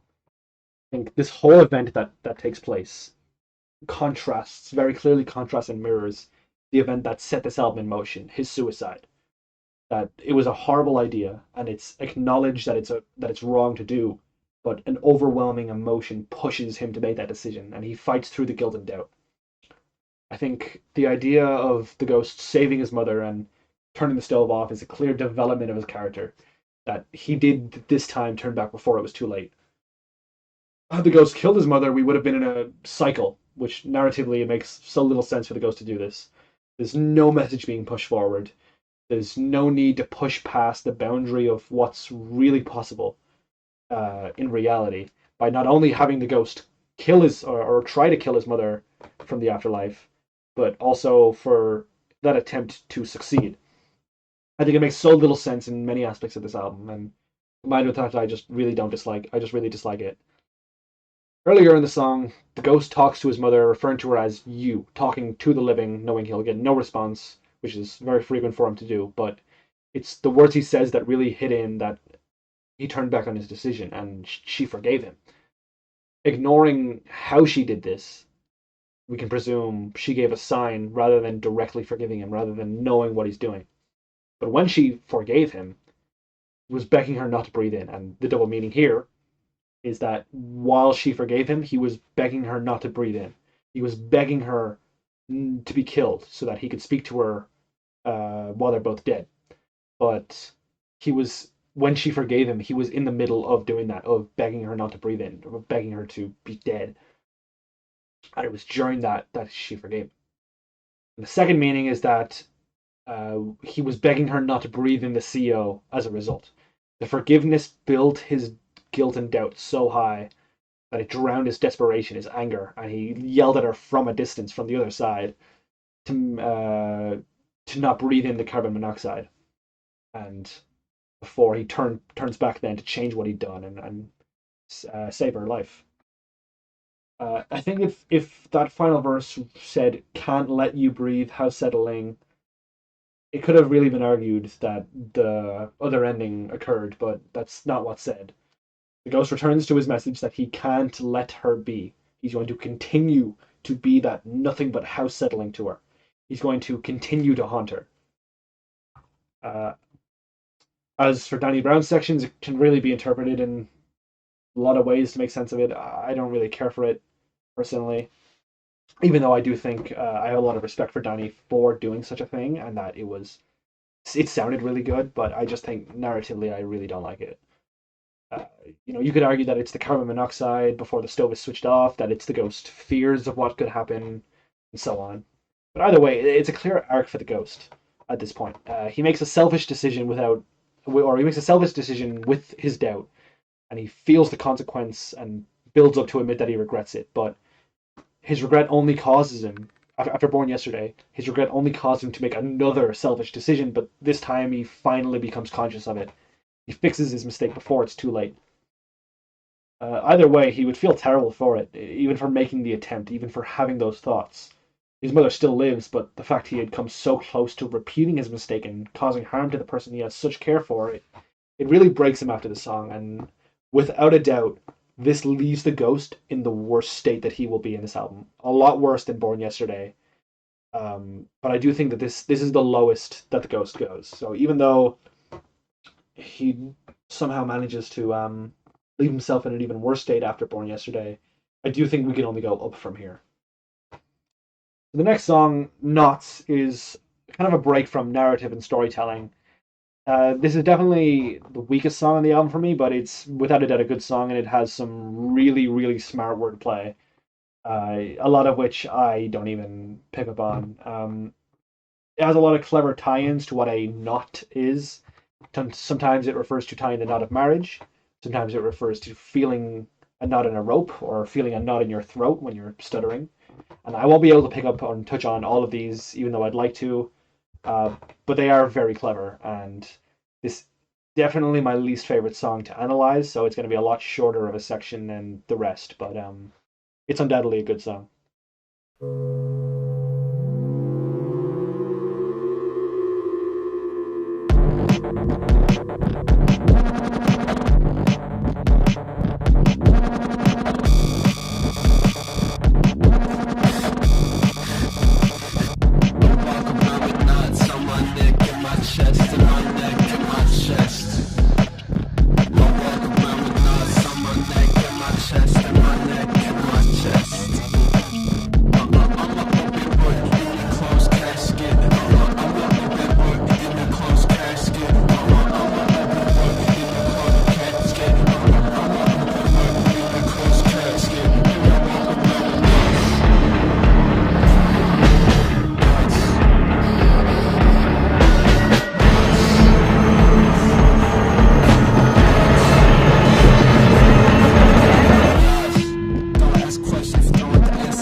ever since the sun died. Ever since the two sides turned to one side.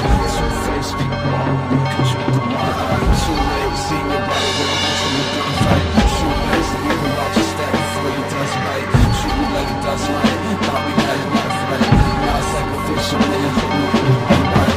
Now it's like a businessman tied to tie, touch tight. Not doing this again, freaking right now, midnight. Nuts.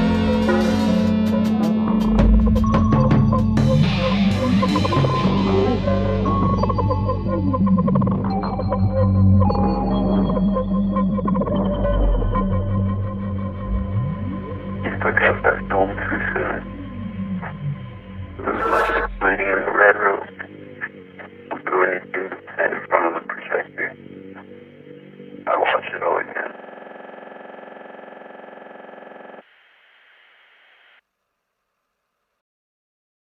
It becomes obvious from the song the method of which he killed himself. He hung himself, and now he feels knots in his neck from suicide. He feels knots in his chest from the lack of closure he received from life itself.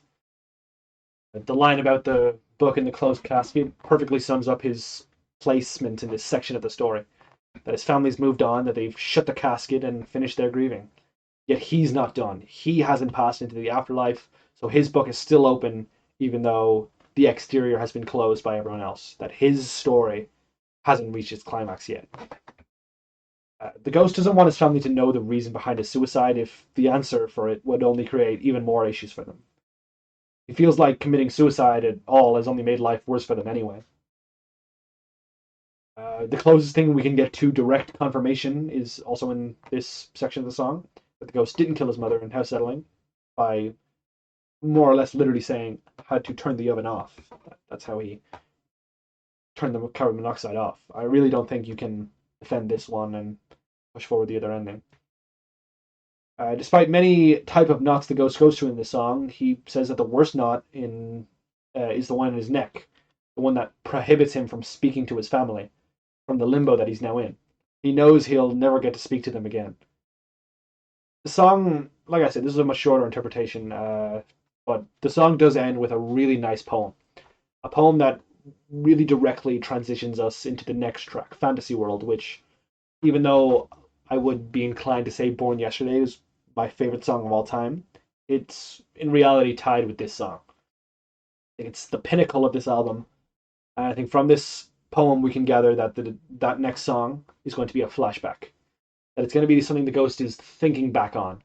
A return to a memory dating back to before the suicide occurred, to a time when the ghost was still alive. And it's titled Fantasy World.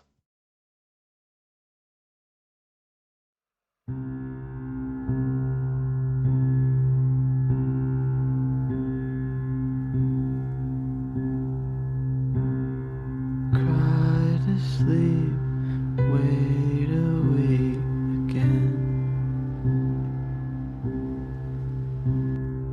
Oh,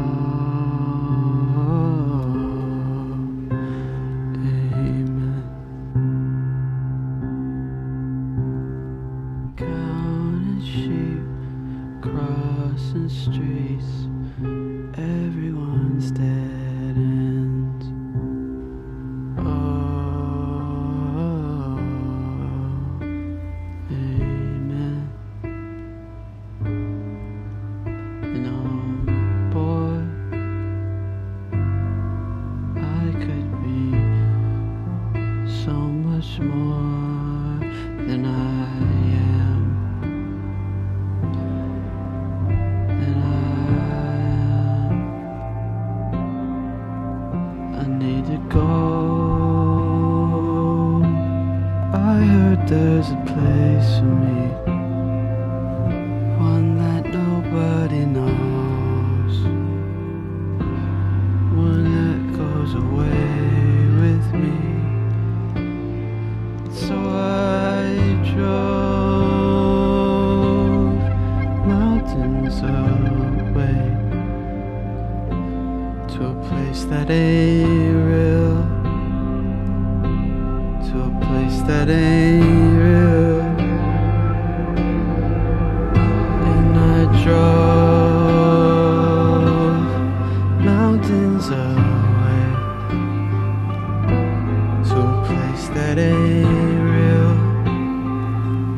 That's where I wanna stay. That place over the hill where you dream about crossing. It's not a cry for help to rethink your options. It's your mom's bakery in Maine. It's that cabin in Sweden.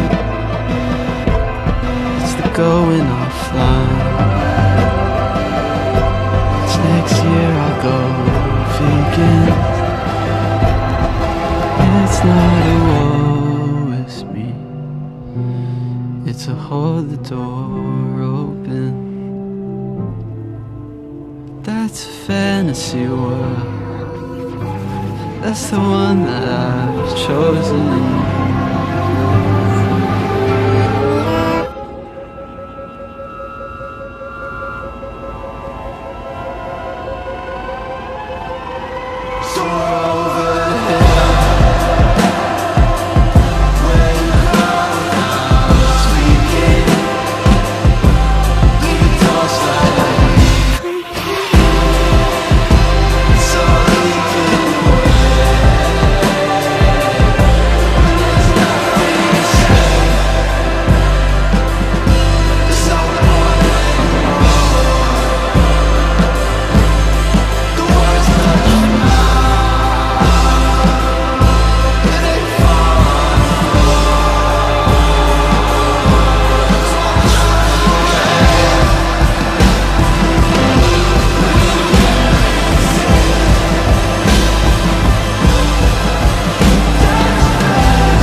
So, as I mentioned, Fantasy World was a flashback.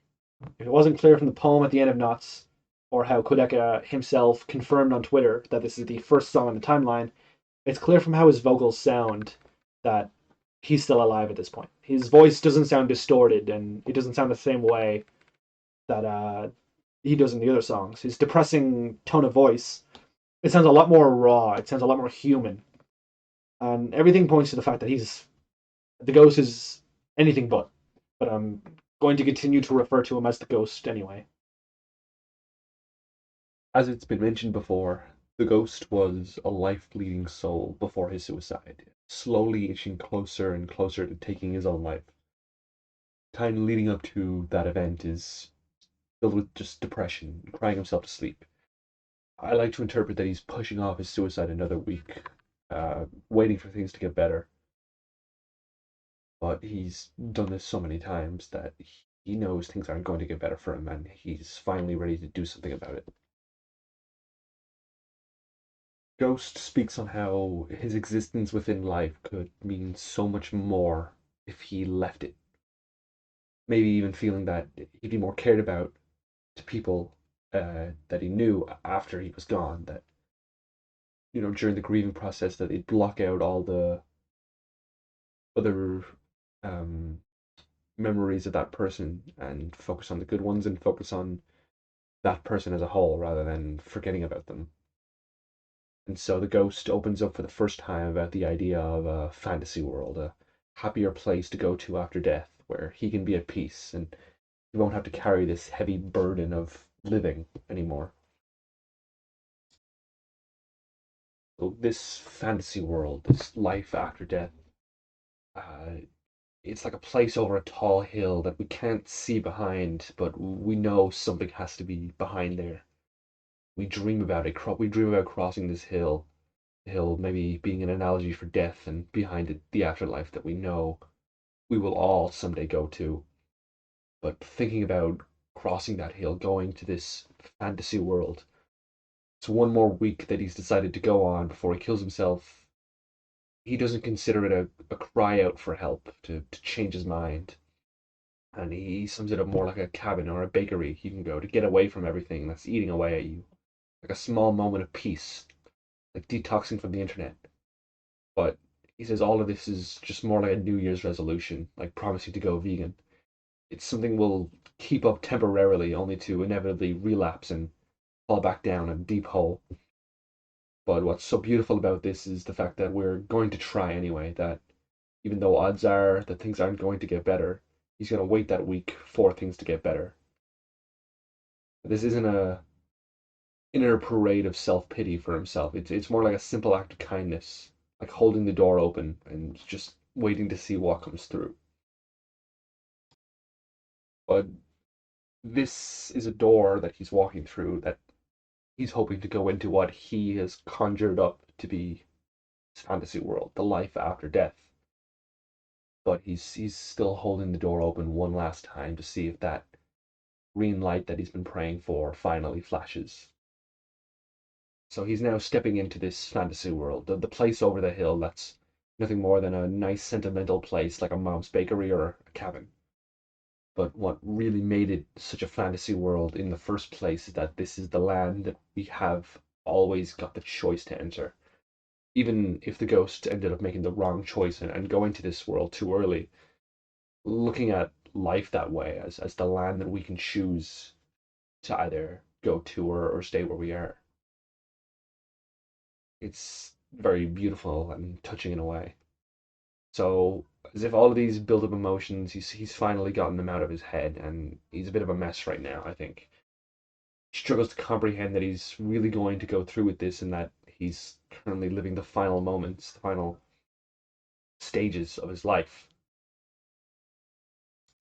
And the song explodes into this beautiful and passionate, like almost like a firework in a way, with how explosive it sounds. The actual production on this specifically is like so memorable for this song. It really, even if you don't really get what's being said or what's being meant, you can really tell that there's something passionate and emotional about this section of the song. Ghost is seeking to get away from everything, to go over that hill that no one else can see behind of.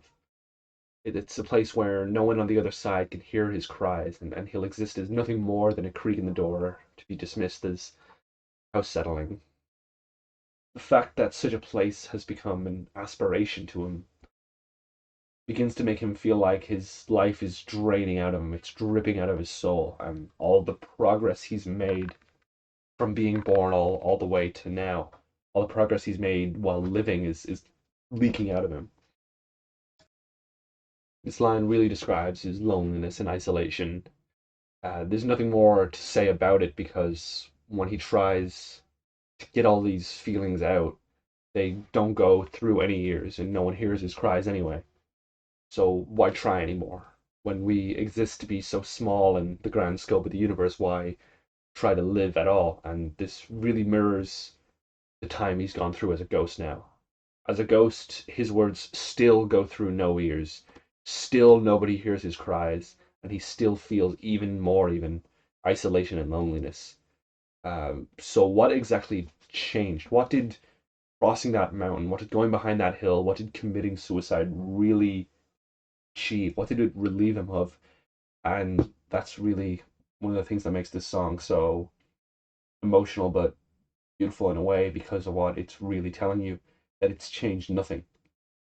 That's why we go back to this song now rather than starting with the song, because every nihilistic and depressing issue that we've learned and gone through thus far has been a problem for the ghost since before the events of the story were even set in motion.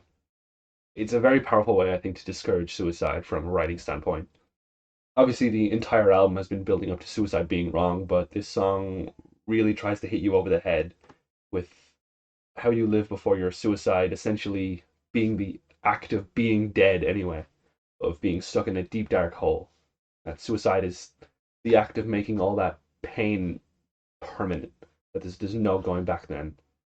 Of being, it's like being buried in a deep dark hole and then you put down your rope that you could have used to climb out. Even if it was so difficult to use that rope to climb out, you're still cutting it down now because you think you can't climb out of it.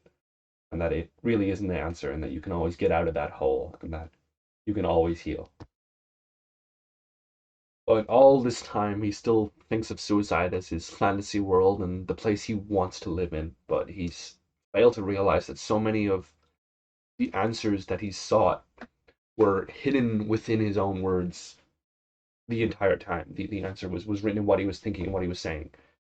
His vow to go vegan, example, it's something that he knows won't stick anyway, but he's trying to make that change regardless, even if he knows it won't stick. Holding the door open to see what green light comes through. Um, a calm place like a cabin or a bakery to get away from things. Or my favorite, which is why try to move a hair and do anything when we're such a small part of reality? We basically barely exist. It's because he didn't realize it, but the exact next line after saying why move a hair when we barely exist is that's a fantasy world. The world we barely matter in the grand scope of, but we live in anyway. That's the one he should want to live in. That's the perspective he wants and should have. But he's so I guess deluded in a way from the pain of it all that he failed to see that. So I think here you could either interpret this as a big explosion that then calms down back to that soft piano. Yeah, that could be him finally passing. Um, and the vocals kind of become more angelic after this, as if he's left his body, as if now he's beginning to ascend to the afterlife. Because his vocals they don't sound the same as the start of the song, so he doesn't sound like he's alive. They don't sound as distorted as he does during the majority of the album. So this very much could be reminiscent of the vocals that would go along with the opening to the first track, Sorry for Dying, which was very angelic and was meant to be him ascending to the afterlife before the distortions.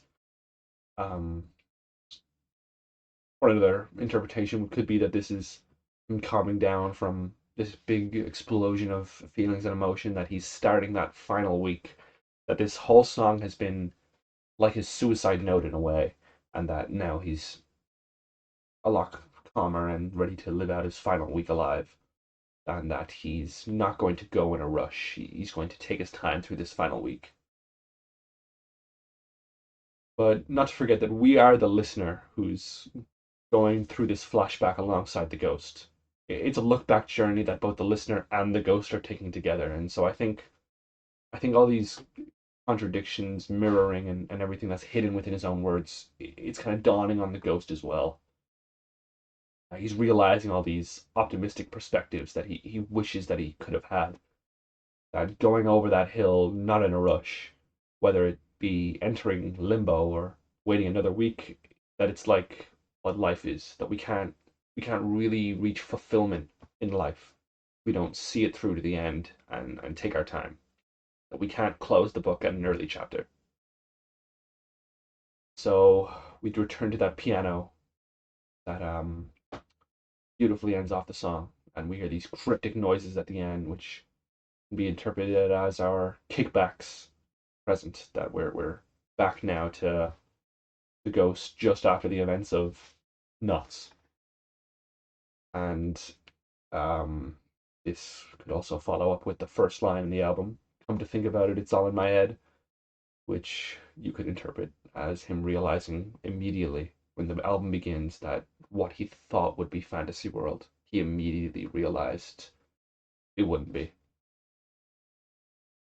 So that's definitely the beginning of the optimistic side of I Didn't Mean to Haunt You, but I think this next song is a lot less in the tragic way. This is a lot more of looking towards an optimistic side without having to use such a tragic and sad event.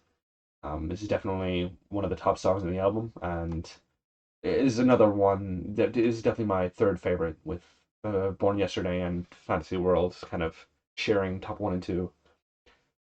This is another one where if you don't get it, you can try to feel it, because it's definitely first-time listeners will never forget this song particularly.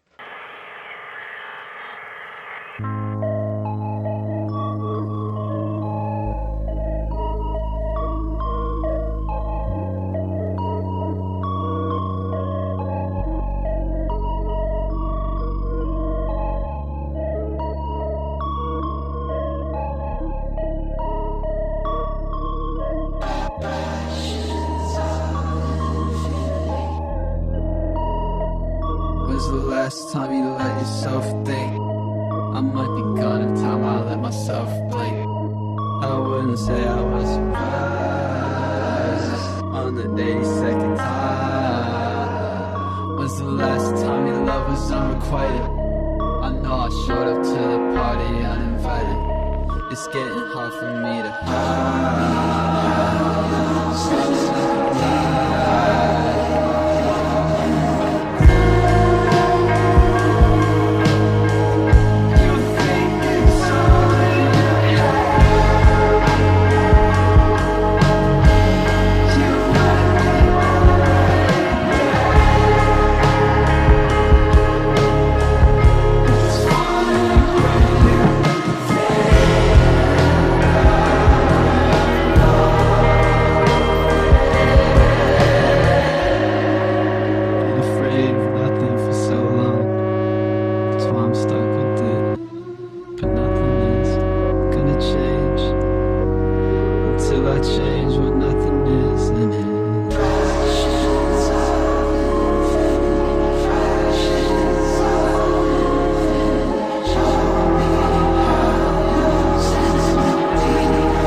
The clock has waved me out of place. Those words don't do you justice. Those words don't do you justice. I see my life inside your hands. Once cave in, we start to pray. I see all I ever understand. When they sense in another way, I think I hit my target weight. Got exercise while I stood in place. Got every time that I couldn't trace. Got restless eyes and look away. Emphasize I shouldn't stay. Okay. Based on what? Living up projected screens that like to scream and cut. Based on what? Take 23, let's get the scene and it'll be enough. Right. Throw some grain on if you can, and that is that. I'm in that space between your hands about to clap. Those walls are caving in and they say congratulations, that's a wrap.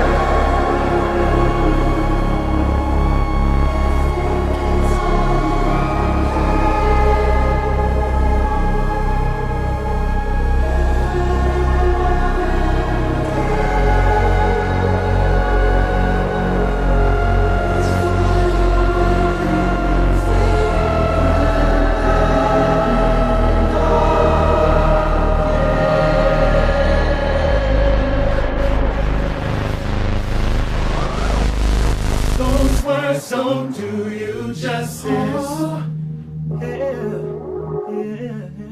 Those words don't do you justice. Those words don't do you justice. Those words don't do you justice. Those words don't do you justice. Those words don't do you justice. Those words don't do you justice. Those words don't do you justice. Those words don't justice.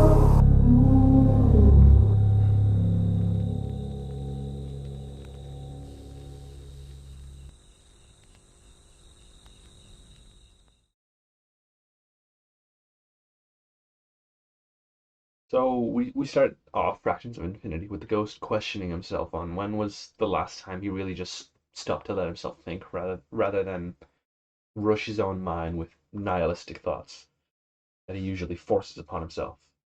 He knows now he hasn't much time left in this limbo, and he fears he could disappear from it at any second. That he's been forgotten about and he's been left behind. Why we're not hearing much from the family anymore. They've moved so far ahead on the path that the ghost is incapable of doing so. He's stuck in the same part of that path, and his he has his own path that's leading in a completely different direction. It leads out of this limbo, and he doesn't feel ready to do that. His 80-second blink while he was in that noose was the last one while he was dying, and now his 80-second blink now hasn't happened to let him leave this limbo state. He compares his time speaking to his family as like unrequited love, a one-sided love, because he knows they never asked for this, and he almost selfishly haunted them. But it's getting hard to keep out of the light now, with the light being a popular belief that we see a light that we're going towards when we're dying. But it's something the ghost has really been avoiding. Uh, this is a lot more of the ghost realizing how wrong his choice was for suicide after he relived the events of Fantasy World. It's as if he's reaching out to just anyone who can hear his message. Rather than it being a selfish desire to speak to his loved ones, he wants to speak to someone who's going through something similar to what he did. That he's experienced scolding those kind of people, showing that he's seen the consequences and that all that hardship was just in his head. That being down in that deep hole is essentially already being dead, um, from all the similarities that we've seen in fantasy worlds. but that it's not right to cut down that rope that you could have used to climb out and to just give up. It's almost funny how he has to realize that all of this is so wrong after he's already made the mistake. It's almost funny how minuscule these problems really are in grand scope when there's going to be an afterlife he has to go to now. He emphasizes the word think so strongly in his vocals because he wants anyone who's going through that same hardship to really just stop and think about the weight and the consequences that such a choice would have carried. The ghost kind of confesses here that he's feared having nothing left in life, which is why that's his punishment after he tried to take the easy way out. But that nothing will change unless he actually changes what he means when he says nothing. He wants to change fearing having nothing to fearing nothing at all, if that makes sense. The ghost kind of describes his existence as a fraction of infinity. It's something that's so small that it's impossible to equate or grasp. It is impossible to tell how small we actually are in existence. We're like a tiny dot on a map, if we can even be that big, and we're something small that's almost infinite. But he's ready to move on now. He hasn't fully accepted that he's going to, but he's feeling the desire and he wants God or the afterlife to show him what his real punishment is. That this was all an interlude for his real fate. That he's killed himself, which is perceived of as a sin in the Bible, and that can be viewed as a very selfish and hurtful thing to having done that to those who now have to keep living without him. I also think that he's ready to see how he'll be sentenced for what he did in house settling, almost poisoning his mother and killing her. The divided divinity could possibly be that the fraction of infinity is 1 over infinity, and the ghost is that one. He's alone in another state of the fraction and life. That line on the fraction between those two is what separates him from everyone else. I think suddenly the ghost feels back to his mother's presence, as if fate has aligned his mindset to begin healing at the same time as she suddenly thinks back on him. That even though they're so far apart now and he hasn't haunted her in so long, the same way he has before, they very briefly feel each other again in a way. Like, even though the ghost can't see her like he used to, her very face is becoming one of the memories he lost in translation. He still hears her voice, and every rare occasion that he gets to feel her presence doesn't last very long at all. It's as if more time passes and he's getting sent out of being able to do this. Every time he gets to do it, he feels like he'll calm himself and feel ready to leave the limbo just like that, but he's really not ready. But he has a sudden realization that that's it, and that's all he can say about her. That these are some of the last thoughts he could utter out about being part of her life. That being part of her grief and all of the time they've spent together, and those few words just don't do that justice. And he repeats this again, realizing it's exactly what he's failed to see from her point of view too. That her moving on from him and healing from her grief wasn't decreasing her love for him at all. No matter what she said, you can't sum up someone's life in a few words or sentences. You have to really have been there with that person to know what they were like. And this realization is really what helps the ghost start to heal from here. His life has come to an end, and this limbo state is going to end soon. This is like the end of a play or a film where the audience can stand up to applaud. The hands coming together is like a metaphorical wall that's closing to end out his time. The ghost has come to terms and he understands everything he was capable of doing with his life, and he tries not to think too much about his regrets. He's hit his target weight, which is nothing at all, and he's a ghost now. He basically got exorcised by his family when they moved on from his passing anyway. This is like a much happier way of how Tell Me a Joke was an audience that doesn't get to hear the joke they were looking forward to. He's thinking of leaving this limbo as something a little similar, but it's an audience clapping for the end of a play or a film. He couldn't trace or repeat his time alive, or in this limbo, and there's no use thinking over more than he already has done. He has restless eyes from how long he's suffered in this limbo. He hasn't slept, like he said in the memories we lost in translation, that these restless eyes are telling him they shouldn't stay much longer, that he's growing tired of reliving these same feelings, and that it's unhealthy for his very soul. And he gives a very emotional but almost optimistic, okay, okay, because he knows he's going to move on. He's not going to stay in this limbo, and he accepts he's going to leave. He's going to go to the next stage, and I think this is such a moment in this album that I can't help but smile at every time I hear. He's really not making excuses. He's not throwing a pity parade. He's just accepting, okay, I'm going to leave. Ghost describes his life as like a ruined scene in a film that the director has to scream cut on because he's not going to be able to make another scene now. He's not going to be able to make another take as he ended his life, because as if every year of his life was a take.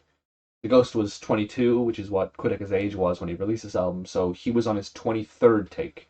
And when he finished it, as if it was enough to end out a film, or in this case his life, the right that he says shows the doubt within that being enough to really close out one's entire life, because it isn't. And this 23rd take Ghost got to do watching his family grieve was like film grain to the picture, because it's the last effect you'll get to have on the take. And that's why he says that's that. Describing himself as a finite distance between hands that are halving in distance but never truly reaching zero. As if you're going to close your hands, you bridge the gap by half and then you do it again. You're never truly going to touch unless you close the gap entirely. This is part of, I can't pronounce it, but it's Zeno's dichotomy paradox. I doubt I'm pronouncing that right, which I can't go into full detail on myself, but I do know those metaphorical walls mentioned previously in the verse are brought back up. They're closing in on him, and it's like a director calling wraps on a production. He's reached his end, and like he says, that's a wrap. He said this, and he's now ready to leave this limbo. He says this line in a much sadder tone than the last few times he said it, because at this point, the Ghost has shifted his perspective. He's healed his soul, and he's become much more optimistic. He's accepting of his faults, of what he is, and he's sent out a message to those suffering through the same ordeal as he, and he's about to make peace with his existence. But he's still dead. He's made peace with his decision, but he still made that decision. He can't hold up his head as high as he would like to, and the growth of his character could never bring him back to life. But then, of course, we hear the choir come in. As if his message has been heard by some divine higher power that spoke down to him from above. They repeat this line to him over and over again. It sounds angelic. This angelic sound is interrupting the distortions, completely contrasting how we open the album, with the distortions interrupting the angelic. It's silencing the Ghost, the thoughts that the Ghost has been going through, and they speak his own words back to him. These are words that he spoke earlier in this album. It's exactly what he's already figured out, just like before. Words cannot sum up the entire life of someone. Just as the Ghost himself can never truly emphasize how he feels. He can reminisce for an hour in a full album about his feelings, but words can never express how really deeply he feels. The Ghost gave up his very life because he felt like his thoughts were eating away at him, that it was becoming too painful to bear, that the weight of life was becoming too heavy, and that all these thoughts that placed the idea of suicide and an escape in his head, were they really worth letting, were those words really worth letting him lose his life? Were they really worth pushing him to it? But no, because his life was so much more than words made up in his head. Usual distortion kind of begins to kick back in and play again, kind of simultaneously playing with the choir, who's continuously hitting him in the head with this quote. He's finally let it out. It's as if this distortion is a pent-up cry that's begged to come out, but it's a real sob. It's not the same crying he's been doing for some other parts of the album. It's confusion. He's scared. He's ready to move on and ascend, but it's such a scary idea to him. He's unexpectedly had some divine power speak to him and dissuade so much of what's hurt him in life. We can hear sounds of normalcy. We can hear friends talking to each other and laughing without knowing for sure what they're even saying to each other. And it's the first time he's gotten to hear that in so long, and it's almost nice. In reality, this is just the Sunday service choir who's talking during their recording for the sequence, but I think keeping it part of the song was a nice touch. The ghost wants to like refuse that they're for a minute. The ghost just changes his mind. He wants to refuse that they're hitting him over the head with this. That he's made a mistake and he killed himself after so long of struggling to accept how wrong he was. Now he gets a sign that it's time to rest. But he should be punished for his mistake of doing this. He should be punished. But no, those words don't do him justice either. That he's already, I suppose, been punished for having to sit through this. The ghost cries out once more, referring to himself as a fraction of infinity, nothing more. Something so infinitely small in his existence itself that it's irrelevant. But these voices, the choir, they'll keep hitting him over the head with it. That thinking of life as meaning so little doesn't do his life justice, regardless of how he ended it. That thinking his life as something that needs to just be punished, and thinking of his life as such a small thing isn't summing his life up at all. He once again cries out to be shown his sentence, his punishment for this all, for killing himself, for putting his family through such grief, for haunting them, for almost killing them. How could he atone? But he's still allowing these negative words and thoughts to try to steer his fate. But they'll hit him over the head with this quote as many times as it will take. It's a quote that's filled with so much interpretation and meaning on display, but yet also hidden. So finally, the ghost silences and choir finishes. I think that's definitely one of the most powerful quotes in this album. Probably my second favorite, which we'll get to my favorite in this final song. I think the ghost's cries begin to cease, and he quickly accepts where he is now, that this is it. This is the final time he'll be spending in this limbo, and that this is where he's going to leave. This is where he's finally going to move on. Which brings us to the final track in this album, Cassini's Division. This is one of the least popular songs in the album. I think a lot of the fans I've seen kind of make humor about this being the worst song, but I think a lot of them fail to see that even though this isn't the type of song you'd want to put on while you're out doing something, it doesn't sound like the type of song you'd want to put on while you're doing literally anything. I think it is still deserves to be acknowledged that it is a masterpiece in the actual lyrics and what he's actually saying. It feels like a letter, like a thank you letter, to contrast Fantasy World being somewhat of a suicide note. So I think the lyrics are as if he's really speaking directly to whoever's listening, and this is definitely one of my favorites, even if it doesn't sound the best as a song.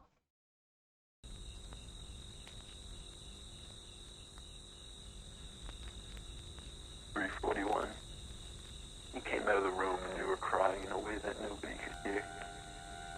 I stopped kicking and screaming when you turned the lights on. You woke me up. I felt naked, I felt exposed, I felt like for the first time I was intruding on something.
that I've tried so hard to ignore.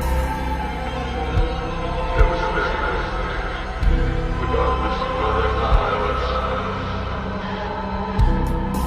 You were showing me that I wasn't blinded by the light, but by everything else. So, let me go. Let me go and don't let go of me. Let me go and don't let go. And on to the city.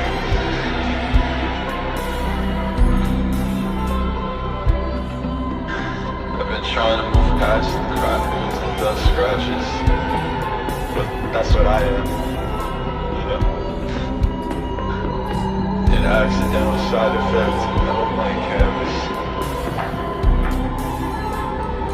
Think about that glowing dust that destroys the night sky's dream of just being nothing. Beautiful but born to be in the way. That's why all we want is peace. All we want is to stop thinking. All we want is just a life in silence. It's in our code. That's why it's also ironic. Maybe that's the punchline. The void weighs on me. Only because I push away from it. It waves with the light that follows me like a curious bug. The static that floods every room stacks on top of itself until it blocks out the picture. Maybe that's the perfect void that's begging me to join it, begging me to let you go without letting go of you. So I can make that void just a little bit brighter when you see it. Until next time.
Oh, that is the end of I Didn't Mean to Harm You, but I'm going to, of course, analyze that final song.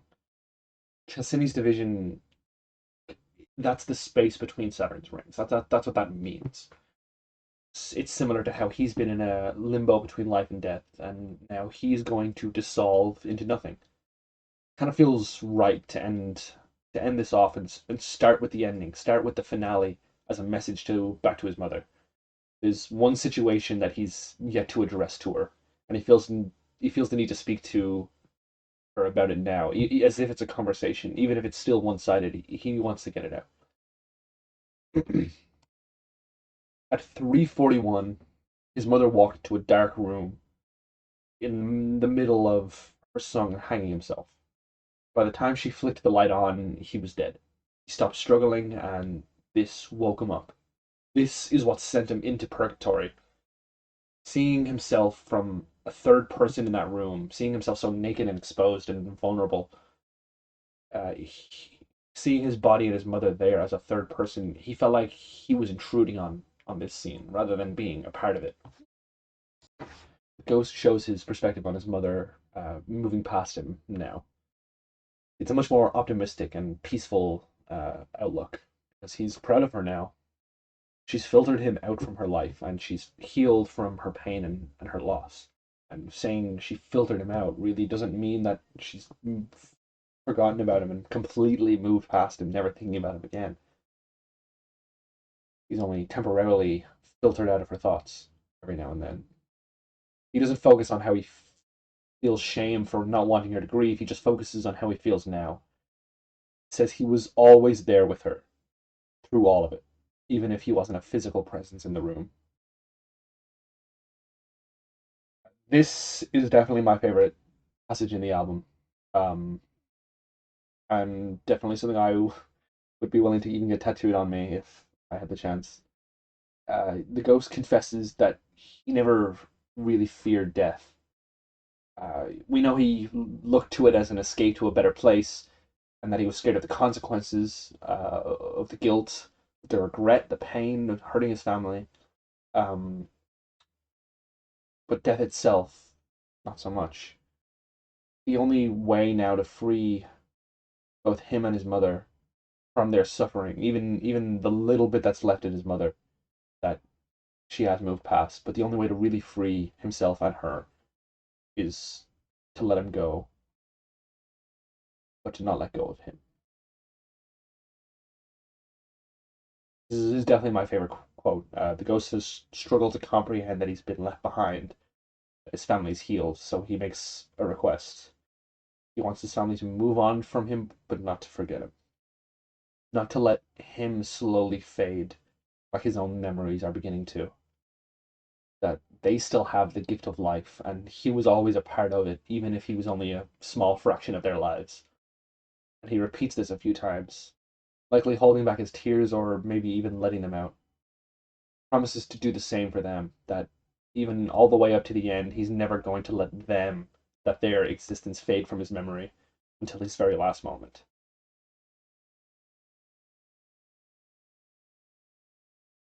The um the album frequently uses cinema and static metaphors, but the ghost knows he is that static. He's the side effect of an empty space, and that's what he's going to become now. He's going to fade away in this song, and he's going to become a blank canvas once more. This is a this beautiful passage here.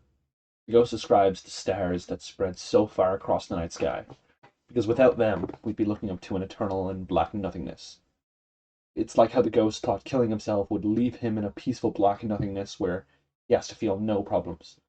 But the stars are illuminated to stop that eternal blackness.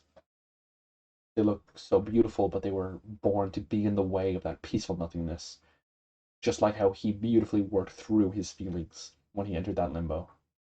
But the limbo itself was born to block him from feeling nothing at all, even if that was his initial desire. So even though it's so beautiful that we're through it all, it's kind of what the limbo was there for in the first place, to be in the way. It's just natural for people to live and want to stop their negative thoughts, to stop their pain. It was never special to him, but we all live to try to work through our problems, and eventually that becomes a very beautiful thing to our lives, even if at first our problems were born to be in the way, to halt our progress. And it's very symbolic because many of those stars we see in the sky, they're likely already dead stars. When we look up, it's more like we're looking at a graveyard of stars. When we're looking up, we're seeing memory of those stars that are already dead. We have a bit of a callback here to Tell Me a Joke. And maybe that punchline he never got around to telling in his unfinished life was that it feels so difficult to leave existence because he's tried to escape it for so long. That it followed him and it called for him so long. Now static is going to fall in an enclosed space, and it's going to stack up on itself until there's nothing left to see but static itself. Maybe that's the void that's calling to him. Maybe that's what the void is. It's begging him to free himself, like he intends to now. The void is begging him to let go of his family without letting go of them.